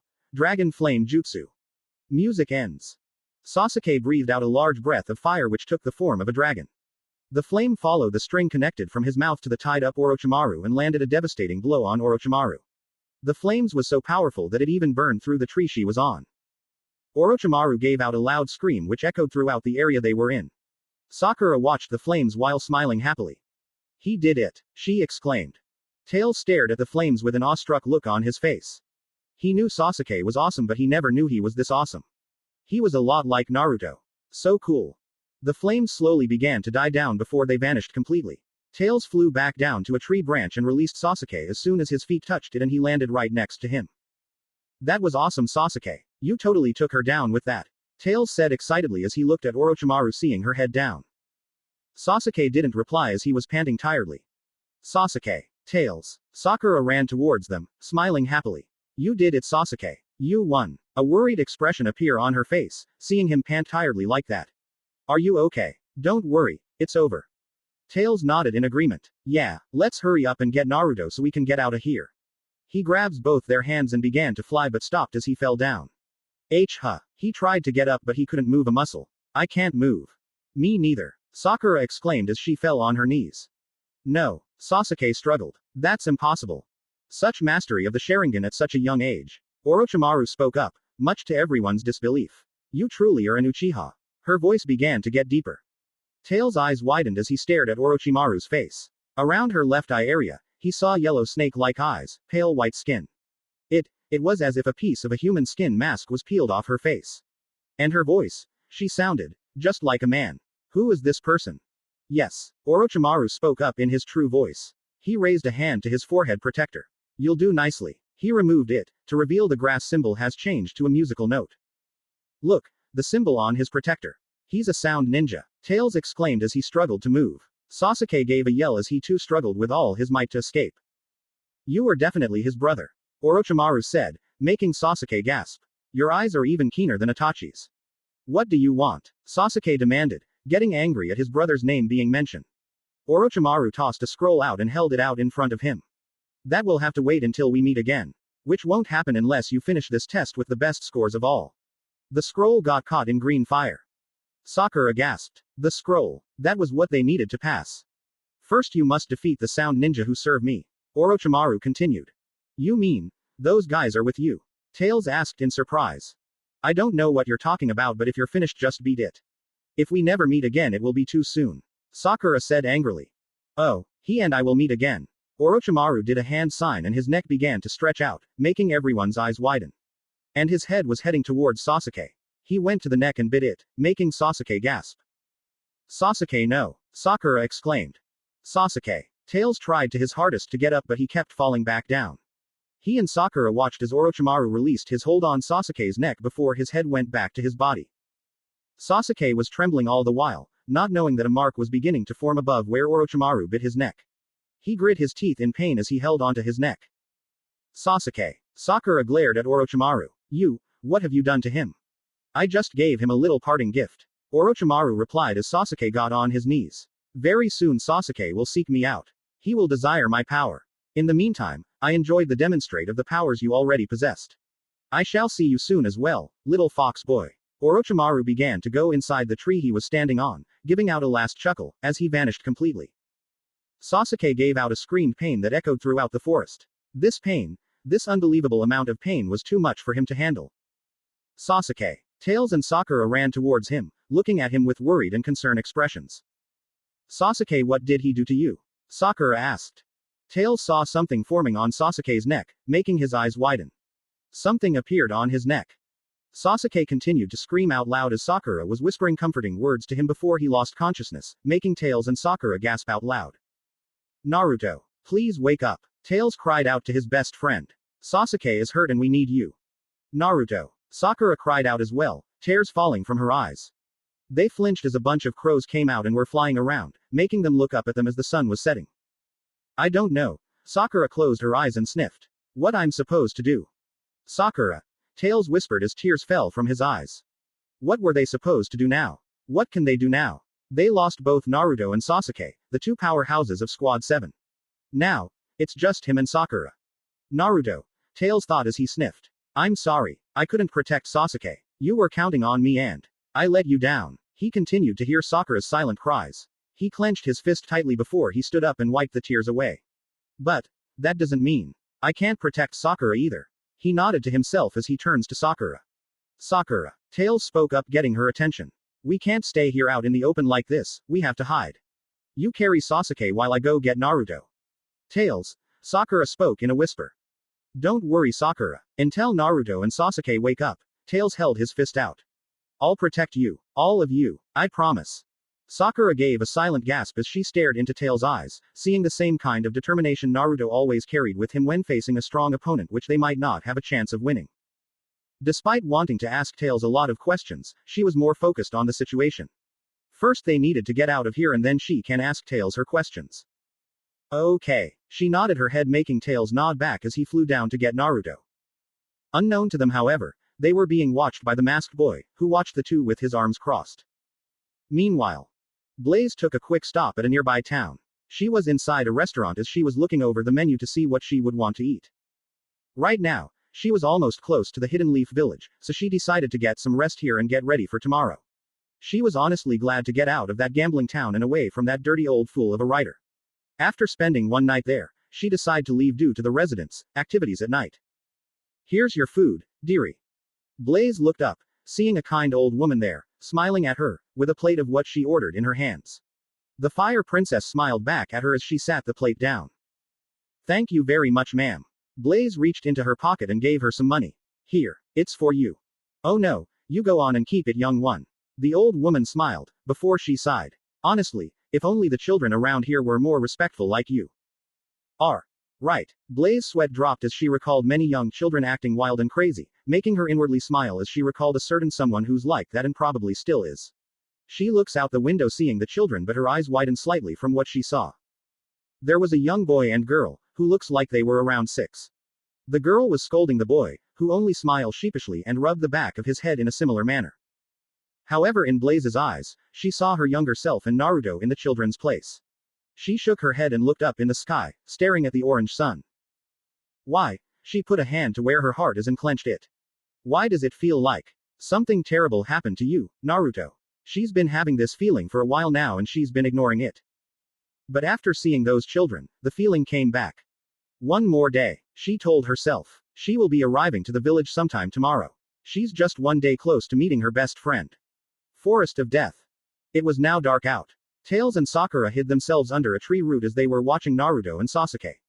Naruto still remained motionless while Sasuke was still gritting his teeth in pain before he stopped and breathed easily.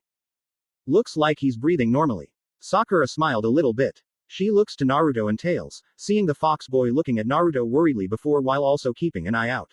It looked like he realized something as he turns to Sakura. Oh yeah. Tails smiled sheepishly. I forgot that technically this is our first time talking to each other like this, even though I've been acting like a doll. He held his hand out to her. Hi Sakura. I'm Miles Prower. He felt his nose twitch. Achoo. Poof. Tails returned to his fox form. A sheepish smile came on his face as he saw Sakura's comical dumbfounded expression. Just call me Tails.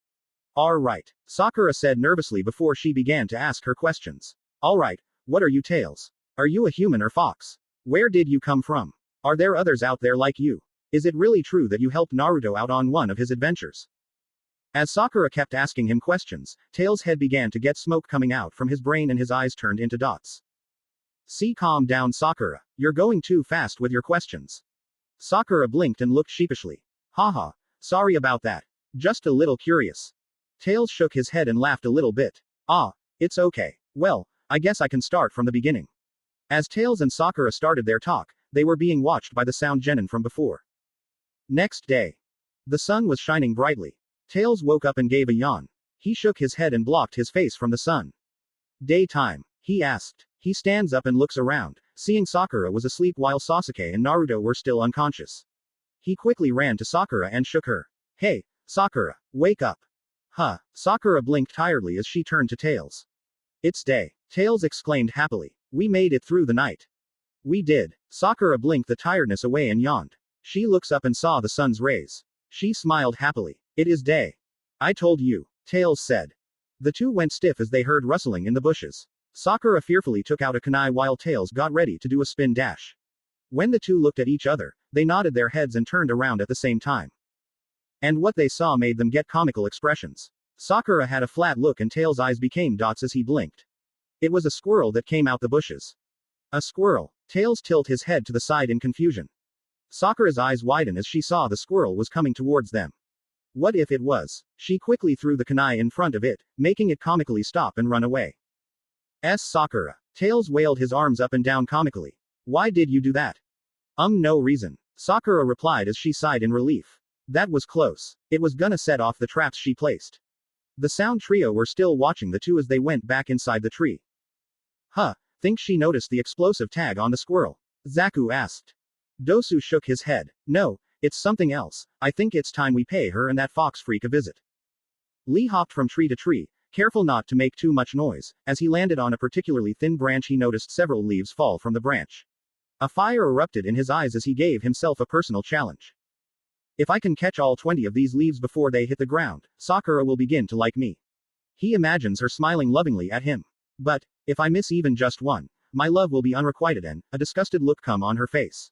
She may even call me names like, caterpillar brows. The fire in Lee's eyes erupted even further as he leapt off from the tree, intent on catching all 20 leaves. One by one Lee caught the leaves, nearly snapping his spine on another branch, but as he reached for the last one he noticed a squirrel struggling in pain as smoke was spewing from its back. Lee dove for the squirrel, ripping the explosive tag off its back and throwing it at the closest tree. Who would do such a horrible thing to you, little guy? Tails was looking around, spotting for any danger while Sakura continued to look at him. She was just about to fall asleep when a voice jolted her awake and made Tails tense. Awake all night, huh? Not these guys, Sakura thought in despair. Tails took a fighting stance as he saw 3 genin and took in their appearance. The boy on the far left had spiky, dark hair and dark eyes. A large beige t-shirt covered his upper body with the word, death, inscribed upon it in kanji on the front. He also had a pair of snake-patterned pants, 2 black strips fastening his shirt to him around the shoulder areas, black sandals, a snake-patterned scarf around his neck, and a headband secured tightly around his head. The guy in the middle, though he was slouched over, it was hard to tell just how tall he was due to this fact, but Sakura figured he'd at least be as tall as the other male in the group. He had bandages covering most of his face with the exception of the area around his left eye, had a large poncho with incredibly long sleeves, a snake-patterned scarf around his neck, and a straw raincoat protruding from his back where the scarf went around. The final member of their team was a girl, who had dark-colored eyes and extremely long black hair nearly reaching the ground, and was tied at the end by a violet ribbon. She was fair-looking, with a green vest similar to a flak jacket covering her upper body, a snake-patterned scarf adorned around her neck, a pair of pants of the same color, and sandals. He looked at the symbols on their head and saw they music notes, just like Orochimaru. Why don't you and your pet be good and wake up Sasuke? We'd like to fight him. Dosu told Sakura. Sakura narrowed her eyes and drew a kunai. What are you talking about? I know someone named Orochimaru is pulling the strings. What's his purpose? The sound trio were surprised that the girl knew their master and that he was in charge of them. What is this weird mark on Sasuke's neck? You did this to him and now you want to fight. What is wrong with you? Dosu was surprised to hear Sasuke had received a curse mark. Why would Orochimaru send them to kill Sasuke only to give him a curse seal beforehand? And what did Orochimaru do to Naruto? Tails asked. He did something to him and now he won't wake up. Tell us. Zaku scoffed at the little fox. Whatever. Hey Dosu, I'll kill the girl and the little fox freak and take care of this Sasuke guy. Before he could charge he was stopped by his bandaged teammate. Wait Zaku, you know girly, a booby trap is pointless unless it goes unnoticed. Dosu watched the girl's face as he pulled away her ground booby trap. She scared away the squirrel to prevent it from setting off the booby trap, kill them both. The 3 sound ninja leapt upwards to take advantage of the terrain only to see a giant log falling towards them. HMPH, nice try kids, but Dosu only stuck his palm outward and the log shattered into pieces. You're gonna have to do better than. Gold rings rained down from the sky. The sound trio looked up in surprise at the rings before they exploded around them, making them cover their faces. Yes. Tails and Sakura cheered but then paled as they saw the sound trio was now falling down at them. Leaf Hurricane. The sound genin were each kicked away by a green whirlwind, their bodies slamming against nearby trees. Sakura and Tails were about ready to defend themselves when they noticed who was standing in front of her. Rock Lee. Well then, looks like I'm just in time. Are you alright, Sakura? And a two-tailed fox. Lee had a dumbfounded expression as he stared at Tails, who only stared at him with wide eyes. Hi. Tails waved awkwardly. And my name is Tails. Before Lee could make a comment on Tails, Zaku's voice yelled out at him. Who the hell are you? Rock Lee slowly turns around and stared at Zaku before a smirk formed on his face as he took a stance. I am the Hidden Leaf Village's beautiful green beast, Rock Lee. A twinkle appeared in his teeth. So awesome, Tails said in awe as he stared at Lee in a whole new light while Sakura's sweat dropped at the fox. Lee's smirk grew bigger as he heard Tails' comment. Lee, what are you doing here? Sakura asked, bewildered by his sudden appearance. The boy looked back at them and grinned. I will always appear whenever you are in danger, Sakura. He reached over towards his shoulder and gently grabbed the squirrel sitting on it, before setting the woodland creature on the ground. It's all thanks to you, little guy. The squirrel made a noise at him before running off with Tails waving goodbye at it. Sakura gave the boy a smile. She may not like him like that, but at least he was doing something to protect her. Thank you, Lee. Lee gave her a thumbs up before turning to Team Sound. I said it once before, I'll protect you, till the day I die. A happy smile appears on Tails' face. He turns to look at Sakura. Wow, Sakura, your boyfriend is really nice. Lee blushed and stuttered at that while Sakura gave Tails a flat stare before she chopped him on the head, earning a cry of pain from Tails. He's not my boyfriend. Tails held his head as a tear comically hung from his eye and Lee had his head drop in depression. Dosu eyed the green-clad genin wearily. He knew better than to judge the boy because of his terrible fashion sense. That speed he had shown proved he was good. No matter how good he is, he's no match for all three of us. Dosu thought as he began to advance towards Lee. Zaku, you can have Sasuke, I'll take care of them. The bandaged genin began his charge towards Lee. He leaps in the air and uncovered the odd gauntlet he was wearing, rearing his fist back to strike at the leaf genin, expecting him to dodge it. Much to his shock, said boy waited until he was halfway there before slamming his hands into the ground and pulling out a large chunk of rock and dirt. Dosu's arm hit the rocks, causing it to explode. While I have not seen you fight, I remember seeing you use that strange gauntlet against Kabuto. Lee stated calmly. Because I don't know what it does, logic dictates that I shouldn't let you hit me with it. Dosu narrowed his one good eye as he landed on the ground before rushing back towards the leaf genin. Lee waited for his opponent to calm calmly, and when Dosu was in range struck out with a right-left combination. The right fist was blocked but the left happened too fast for Dosu to see it until it was too late. Dosu stumbled back and was then kicked in the ribs and went flying back a ways. Grunting he got back up and was forced to jump out of the way when Lee sent a punch at him that was strong enough to make a crater when it hit the ground. Lee stood back up and faced Dosu who came back at him. Dosu swung at Lee with the arm that did not have the gauntlet attached to it. Lee blocked the arm, grabbed onto his as he threw his opponent into a tree, leaving a small impression. Dosu narrowed his visible eye as he pushed himself out of the impression he was in before charging at Lee again. Realizing that straightforward tactics wouldn't work, he decided a little deception was in order. Coming in, Dosu made a feint with a high punch. When Lee moved to block him, he switched attacks and came in with a kick that caught Lee unawares. By the time Lee had recovered, Dosu was nowhere to be seen. A kick to the back of his head sent Lee stumbling forward before he felt a hand grip his leg and toss him into the air, then slam him into the ground. Lee got back to his feet and searched for Dosu. As he did, he felt a presence behind and saw Dosu coming in with his gauntlet-covered fist reared back, making his eyes widen. I am sorry, Guy-sensei, but I must use that jutsu. Lee thought as he unwound his bandages. As Dosu got within striking range, Lee disappeared from view before appearing below him and kicking the sound genin in the chin, hard. As Dosu soared into the air, Lee appeared behind him, wrapping the mummified genin in his bandages. Then Lee started to spin, slowly at first but it gradually picked up more and more speed until the pair looked like a drill plummeting to the earth. Oh shit! Zaku shouted as he saw the speeding drill that was Lee and Dosu. There's no way Dosu can survive something like this. The spiky-haired sound genin began running through a quick series of hand seals, ending on the monkey seal. Take this. Primary Lotus. Lee yelled as he released his hold on Dosu. Just as he was about to hit the ground, Zaku slammed a hands into the ground and sent a wave of air towards the spot Dosu was about to hit. A few seconds later, Dosu hit the ground head first, implanting himself into it with a little over half his body sticking up. With a few wiggles and grunts, Dosu got himself out of the ground and stood back up, no worse for wear. That actually would have killed me had Zaku not softened the ground for my fall, Dosu said as he looked at his now tired out opponent. I am possible, Lee muttered as he fell to the ground, his muscles having torn from using his jutsu. It seems that attack you used has some serious backlash.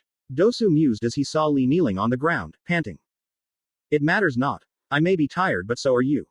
I can still win, Lee said, giving Dosu a confident smile. Not in that condition you can't, Dosu chuckled. And in case you haven't noticed, I'm not the only one you need to deal with. Now I'm getting rather irritated at your interference, so I'll just finish you off now. Dosu charged forward once again as he reared his arm back for another attack. Lee tried to dodge only to receive a jolt of pain for his troubles as the after effects of the jutsu kicked in. He looked up just as Dosu swung at him. Lee was lucky enough to dodge the attack, albeit barely, but before he could even think of retaliating, his vision began to get blurry and a sharp pain filled his head as his ears bleed. Lee tried to stand, but as soon as he moved he was forced onto his hands and knees as he began to throw up. Lee, what's wrong? Tails asked in a worried tone. You like? Dosu asked. I call this my melody arm. With it I can amplify sound waves and use the vibrations they cause to break through your eardrum and damage the inner membrane, making you lose your semblance of balance. You won't be able to function properly for a while now. Deciding he did not want to be left out, Zaku lifted up his hands and pulled his palms up to reveal the hole he had in each hand. My specialty is the ability to control supersonic airwaves and air pressure, slicing up or blasting my opponents. To us, your jutsu are laughable. As you can see, you have no hope against us. You put up a good fight, but it's time to say goodbye, kid. Dosu reared his melody arm back, ready to strike. He didn't get the chance to swing as a spinning orange ball connected with his jaw, launching him back several feet. Dosu looked up in surprise at seeing a fiercely determined Tails standing beside Lee. Tails? Lee asked. Sakura stared with wide eyes. Pick on someone your own size. Tails exclaimed. Oh, so the little fox got some spunk in him, does he? Zaku commented with a sneer. Yeah, and this little fox is gonna kick your butts. Tails told him. A poof of smoke appeared around him and it vanished instantly, showing Tails in his human form. Lee's eyes went wide with surprise as he stared at the little boy with fox features. He looks like he should belong into the academy right now. The sound genin eyes also went wide as well, as this is the first time they're seeing this. A kid? Dosu asked. The fox is a little kid. TCH. So what? I'm still gonna take you down, you little freak. Zaku charged at Tails, but before he could get close, Sakura had come and punched him in the jaw, sending him back as well. Sakura? Tails and Lee asked in shock. Lee, thank you very much for trying to protect us. Sakura said in a serious tone. But now, let me and Tails take care of them so you can recover. Tails stared at her before he smirks confidently as he nodded his head. Now you want a piece of this too, Pinks? Zaku demanded. Fine, I'll take care of both you.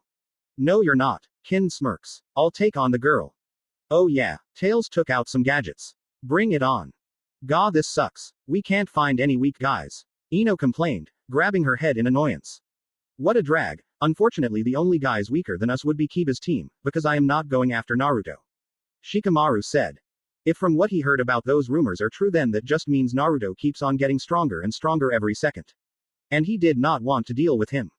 Hey look, Sasuke and Naruto are knocked out cold. And Sakura is fighting with, wait, who or what is that kid? Shoji asked in shock as he stared at the fox boy that was fighting alongside Sakura. Whoa, what the hell? Shikamaru looked shocked as well as he stared at the boy with fox features. Ino was surprised to hear this and looked out to watch the fight. Lee's late. Tenten was surprised at her teammate's tardiness. Usually he's accurate when it comes to time. Neji sighed. He knew what that meant. Knowing that fool, he ran into the enemy. Let's go find him. Yeah. Both took off hoping to find their wayward teammate. Battle music. Character boss, Sonic the Hedgehog, 2006. Take this. Tails threw a ball at them. Ha, what's that toy gonna do? Zaku mocked. To answer his question, the ball let out a flash of light, making Zaku scream and cover his eyes. His eyes widened in pain as Tails used his spin dash and landed a hit on his stomach, making him gasp out in pain. You little. Zaku was gonna attack him before Tails used his twin tails to slap him across the face, making him slide on the dirt. I'm doing it. All those training sections he had with Naruto are finally paying off. Tails smiled happily. I'm really doing it. Zaku charged at Tails, his fist raised to knock him down. Tails does a spin dash at him but Zaku dodged it in time. Tails got up and threw some dummy ring bombs at him, making Zaku's eyes widen as he dodged them. But since there was so many of them, Zaku felt them explode all around him as he got blown away. Sakura looked at Kin before dashing towards her. She flung several shuriken before going through a set of hand seals. Kin blocked or dodged all the shuriken and looked at the charging pink-haired girl only to see 3 of her. She scoffed. You don't honestly think a pathetic jutsu like that is going to work, do you? She snorted in amusement as she threw several Senbon at Sakura. All 3 Sakuras burst into smoke with the one in the middle also being replaced with a log. Sensing a presence behind her, Kin turned to see 3 more Sakura, all of them doing hand seals. Kin gave a grunt of annoyance as she tossed more Senbon. Once again, the 2 on either end disappeared in a puff of smoke while the middle one was replaced with a log.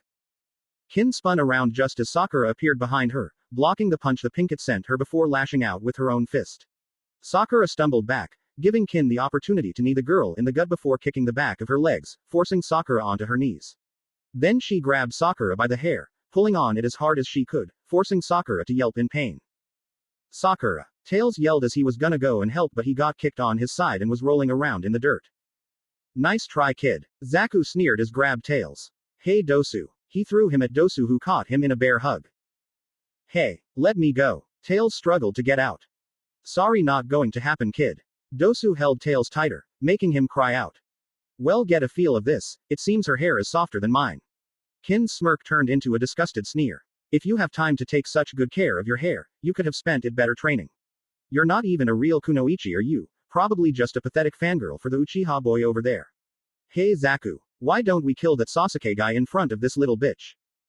Hey, it would be my pleasure. Zaku said as he made his way over to the shelter, ready to take down Sasuke and maybe that so-called ultimate ninja. Tears began leaking out of the corner of Sakura's eyes. Everything was going wrong. Sasuke was unconscious and about to be killed, and these people were going to force her and Tails to watch. These things weren't supposed to happen. Sasuke and Naruto was supposed to wake up and save them by now. And now they were both going to die. No. Sasuke. Naruto. Tails yelled as he continued to struggle. A yank on Sakura's hair brought her head back up. Come on, pay attention. My teammate is going to kill your boyfriend, I wouldn't want you to miss it. Sakura's eyes widened. I can't let them kill Sasuke. Sakura brought her kunai up, causing Kin to take notice. You don't seriously think you can get me like this, do you? Kin asked with a superior smirk. Don't be stupid, you're too weak to get me. Who said this was for you? Sakura snickered. Wah. Sakura slashed the kunai up behind her, cutting off her hair and surprising Kin. Standing up, the pink-haired girl reared her head back and smashed it into Kin's face, causing the girl to stumble back. Sakura threw a kunai over to where Dosu was, making his lone eye widen. He moved his head, only to loosen his grip on Tails, who broke free and kicked Dosu in the face. They nodded to each other and then raced towards Zaku, who had taken notice, and began several hand seals. Zaku sent a blast of airwaves at them, but Sakura replaced herself with a log, reappearing on his left doing more hand seals and Tails flew away to the left. Gah, you're so annoying. Zaku shouted as he released more airwaves. Tails quickly flew at Zaku with his new invention, the magic hand. Hey, he yelled, getting Zaku's attention. Tails spun around with the magic hand before he released it and Zaku's eyes widened in surprise. Magic hook. The heavy attack sent Zaku flying back before he bounced off a tree. Tails instantly dashed at Zaku and does a flip before using his tails to knock Zaku down to the ground with great force. It actually knocked a tooth out. Zaku began to growl as he stood and began to raise his arm. Annoying brat. He felt blood splatter onto his face and he couldn't move for some reason. He looked up to see Sakura with a kunai in her forearm still descending on him. She jabbed her own kunai in his left forearm while biting onto his right hand and the two tumbled to the ground with Sakura on top and keeping Zaku from using his airwave attack. Gah, you little bitch. Get off. He began to smash a fist onto her head attempting to get her off of him. You goddamn crazy bitch. Get off. Sakura. Tails was gonna fly to them but cried out as he felt something stab him in the leg, making him fall down. He looks and saw it was a Senbon. He pulls it out, making tears gather in his eyes before he looks up and saw Kin, a smirk on her face.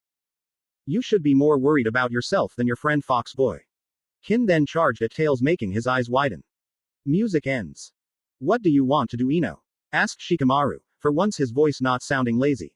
It was a drag, but much as he just wanted to watch the clouds or go to sleep, now was not the time.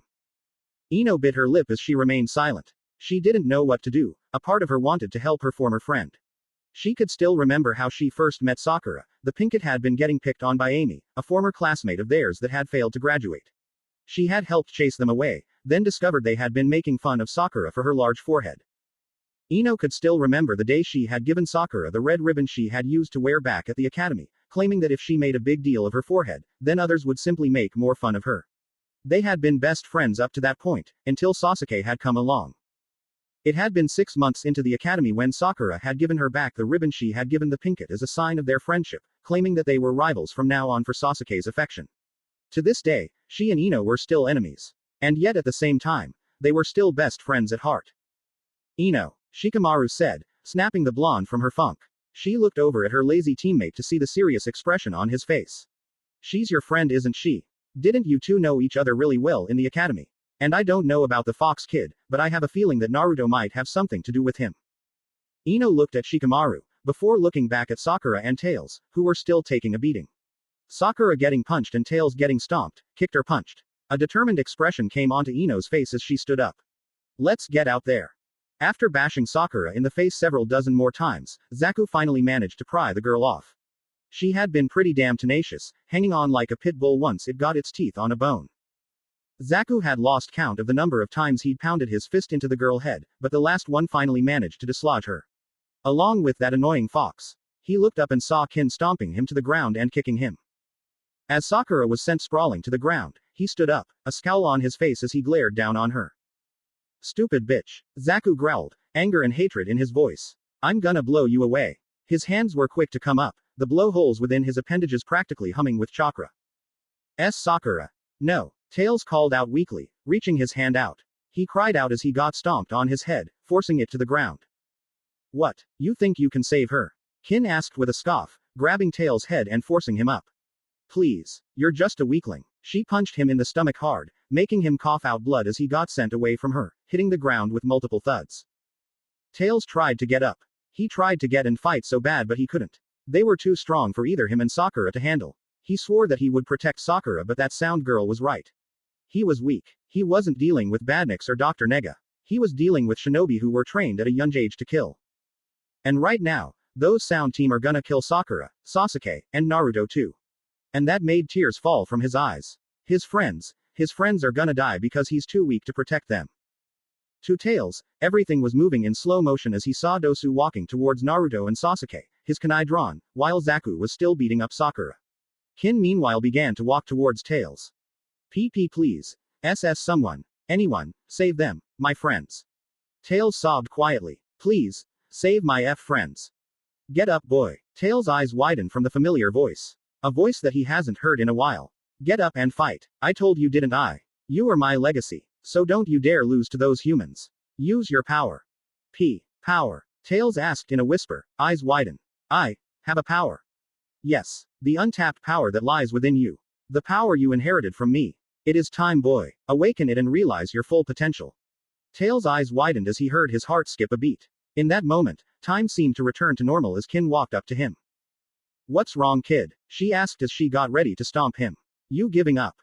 Tails suddenly grabbed Kin's feet from stomping him further and stood up, surprising her slightly. What the gaah? She felt her feet get crushed very painfully. Her screams, however, got everyone's attention. She was then blown back by a sudden eruption of red chakra coming from Tails. The killing intent coming from Tails and the red chakra that's swirling around him, made everyone tremble slightly. They trembled further as they saw the red chakra take the form of very large fox from behind Tails. What the hell? Dosu asked in a whisper as his exposed eye widened in fear. What is this kid? Hey, what the hell is up with this chakra? Zaku asked, a fearful look on his face. Tails. Sakura asked in a whisper. Tails slowly looks up and everyone's eyes widen in fear. A feral look appeared on Tails' suddenly healed face. His now sharper and narrower eyes were now red with a slitted pupil, with black circles around them. His nails got longer and sharper, turning into claws, and he had very sharp fangs. His hair also got spikier and wilder, with his fox ears flattened against his skull and his twintails swinging wildly. R. Tails gave out a roar before he vanished from sight, shocking everyone present. What? Where did he? Kin was interrupted as she got sucker punched and was sent flying into a tree as she slammed into it, making her gasp out blood. What? So fast? And this chakra? What the hell is that boy? Dosu thought. His eye widened as Tails appeared in front of him, grabbing his face and dragging him across the ground, making a fisher form. He was then thrown away in the air. He's gotten stronger. Where did he suddenly get this? Tails suddenly appeared in front of him once again, glaring and growling down at him. He let loose a roar as he slashed Dosu across the chest, drawing blood and sending him crashing back down to the ground. Damn it. What the fuck are you, freak? Zaku demanded as he launched several kunai and shuriken at Tails. However, one of his tails moved and knocked them back to Zaku, making a shocked look appear on his face before he tried to dodge them, though some managed to get him due to their incredible speed. Raagh. Tails roared out as he dashed at Zaku, before doing the spin dash. Hey, what the hell? Zaku couldn't help but ask before he got hit in the stomach by the spin dash, making him spit out blood as he got pushed back rolling on the dirt. He tried to stand up but he couldn't and instead turned into a coughing fit. What the fuck? That hit just now was way stronger than before. Awesome, Sakura thought as she looked at the fallen sound ninja. She had no idea that Tails was this strong. How did he do that? And where did that red chakra come from? She turns to him and saw he was on all fours and was huffing tiredly. The red chakra from before was disappearing, while Tails' eyes and his appearance returned to normal. He then fell to the ground face first. Tails, Sakura called out as she crawled to him and picked him up, holding him gently in her arms. Sakura. Tails called out weakly. Are you okay? Oh Tails. Sakura hugged Tails closer to her chest. This little guy, he was willing to risk his life to keep her safe from harm, and now look what happened. Am I really this weak to have a kid protect me? Hey. Everyone turned to the voice and saw Squad 10 standing there. Shikamaru on the left, Ino in the middle, and Choji sitting on the right. It became clear that only Shikamaru and Ino had come willingly, because Shikamaru was holding onto Choji's scarf, having obviously dragged the larger boy with him. What the hell is this? Zaku snorted as he finally stood up. No matter how many of you losers turn up, the outcome is going to be the same. He was beginning to get particularly annoyed by all of the interruptions they'd been having. This mission was supposed to have been simple and easy, find Sasuke and kill him. How hard was that? He was already unconscious and those two little bastards shouldn't have taken much to put down. Minimal fuss, minimal risk. Now they not only just finished a fight with some taijutsu freak that looked like he'd glued caterpillars to his eyebrows, but the pink-haired little bitch and fox brat had proven to be more trouble than they was worth. And now they had to deal with this interruption. It was fraying the end of Zaku's relatively short fuse. Ino? Sakura asked in confusion. Why are you here? TCH. Ino huffed, not bothering to look at the girl as a small smirk formed on her face.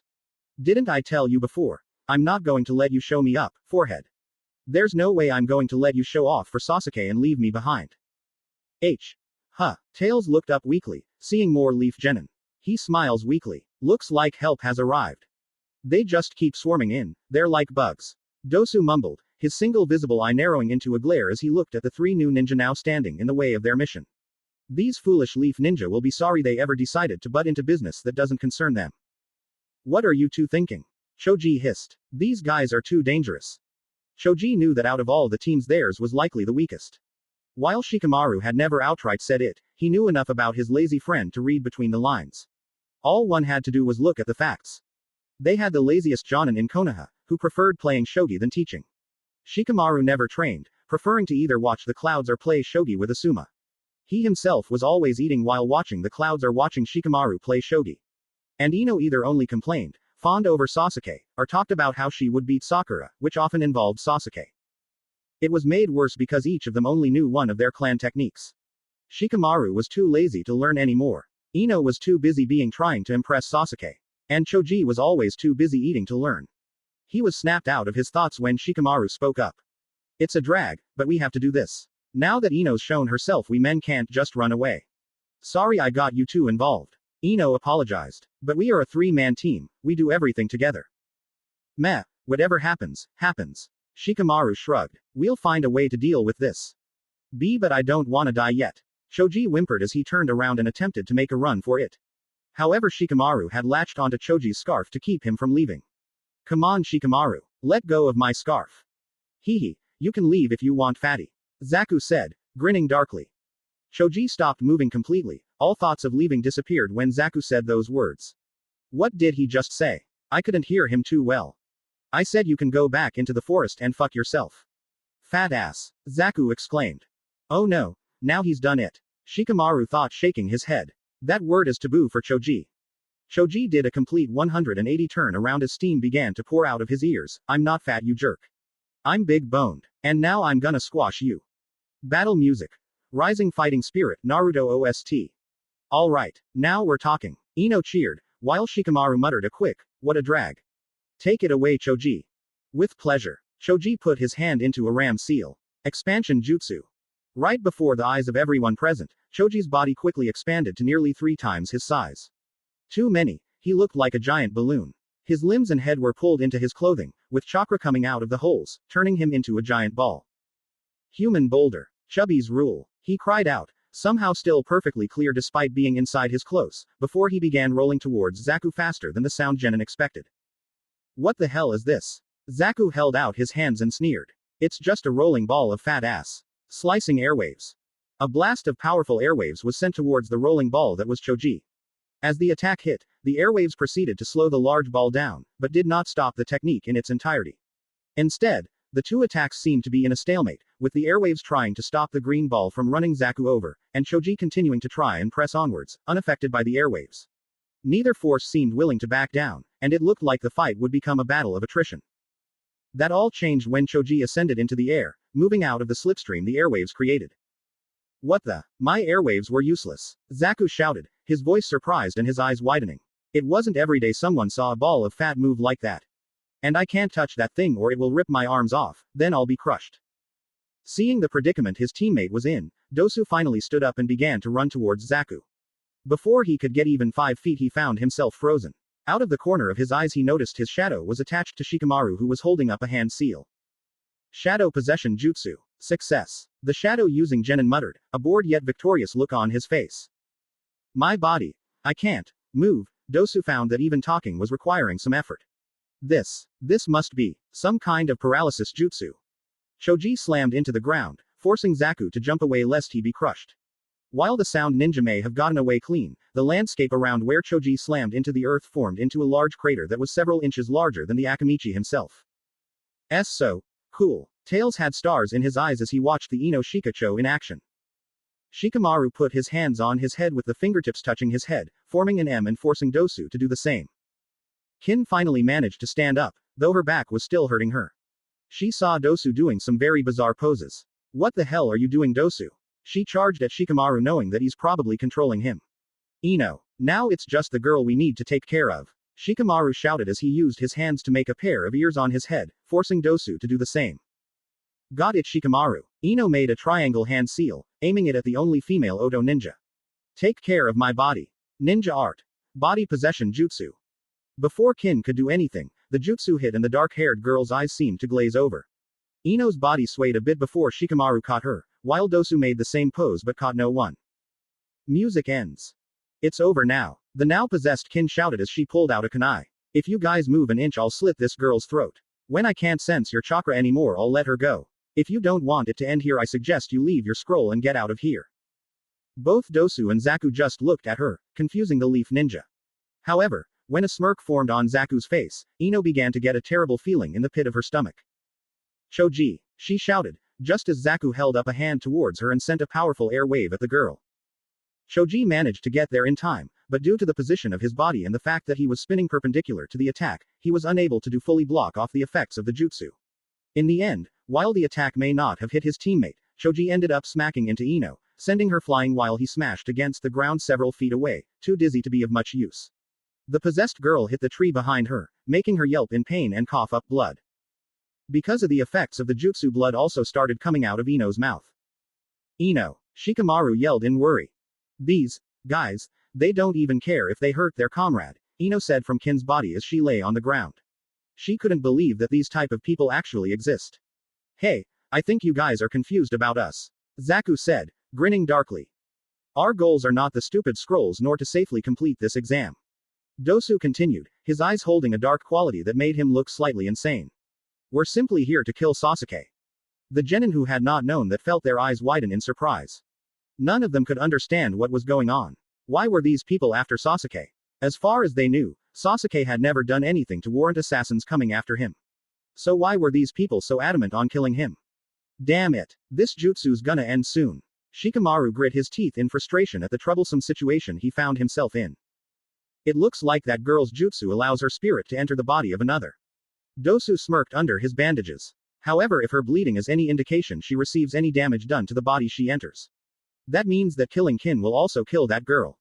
Oh man, this is bad. Shikamaru was sweating up a storm as he realized how terrible of a position they were in. Not only were these sound genin stronger than they were, but they had now lost the element of surprise. The mummy-looking genin had already figured out his Ino and Choji's jutsu were straightforward taijutsu attacks. No need for analysis there.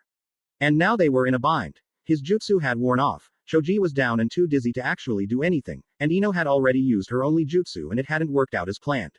Shikamaru knew he would need to come up with something to get them out of this, and fast. Oh no. I have to think of something. Tails thought. He reached into his pocket to see if he had any more gadgets he could use, but he couldn't find one. Would you really kill your teammate? Shikamaru asked, trying to stall for time. Anything, even a second or two would be good. The longer they lived, the better their chances of survival were. PSH, you seem to think we actually care about the girl. Zaku said, looking at the leaf genin with a grin. The only reason she's even on the team is because her skills complement ours. But if she can't even keep from getting caught in a worthless jutsu like that, then she's just useless baggage.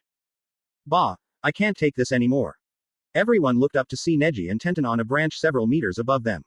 Neji scowled as he crossed his arms, some small-time ninja from a second-rate village like sound fighting a bunch of kids. You called it a victory. He scoffed. How pathetic. They keep coming out like cockroaches, Dosu mumbled. Lee, Tenten muttered as she saw her teammate in such a state. Wait a second, you guys were here the whole time? Tails asked. Neji turned to look at Tails with narrowed eyes. A child. What was a child doing here, and what on earth is he? He never seen a human like him before, if he is human that is. He will worry about him later. He looked at the two sound genin. He channeled some chakra into his eyes, causing veins to bulge around the sides of his head, and if one looked closely enough, inside of his eyes as well. The glare he sent the sound ninja, enhanced by the bulging veins of his Byakugan, caused Dosu and Zaku to freeze in their tracks. The kid with the bowl cut is our teammate. It looks like you went a little overboard with him. So what if we did? What are you going to do about it? Zaku gave the Hyuga a defiant glare. Neji opened his mouth for a moment before he smirked and deactivated his Byakugan. I don't have to do anything. Music. Supporting me, Sonic Adventure 2. Everyone wondered what he meant with that statement, but it soon became clear when a vile and evil chakra descended onto the clearing. They turned to see Sasuke, still on the ground, but with a violent purple chakra leaking out of his body like wisps of smoke. It wasn't long before the chakra covered his entire body, encasing him in an ugly purple barrier. Sasuke, you're awake. Sakura gasped as her eyes widened in shock and fear as she saw all of the power he was emitting. Said power soon exploded, purple chakra lashing out in all directions. Sasuke was standing, his legs spread out, the upper half of his body slouched down in a slightly feral position.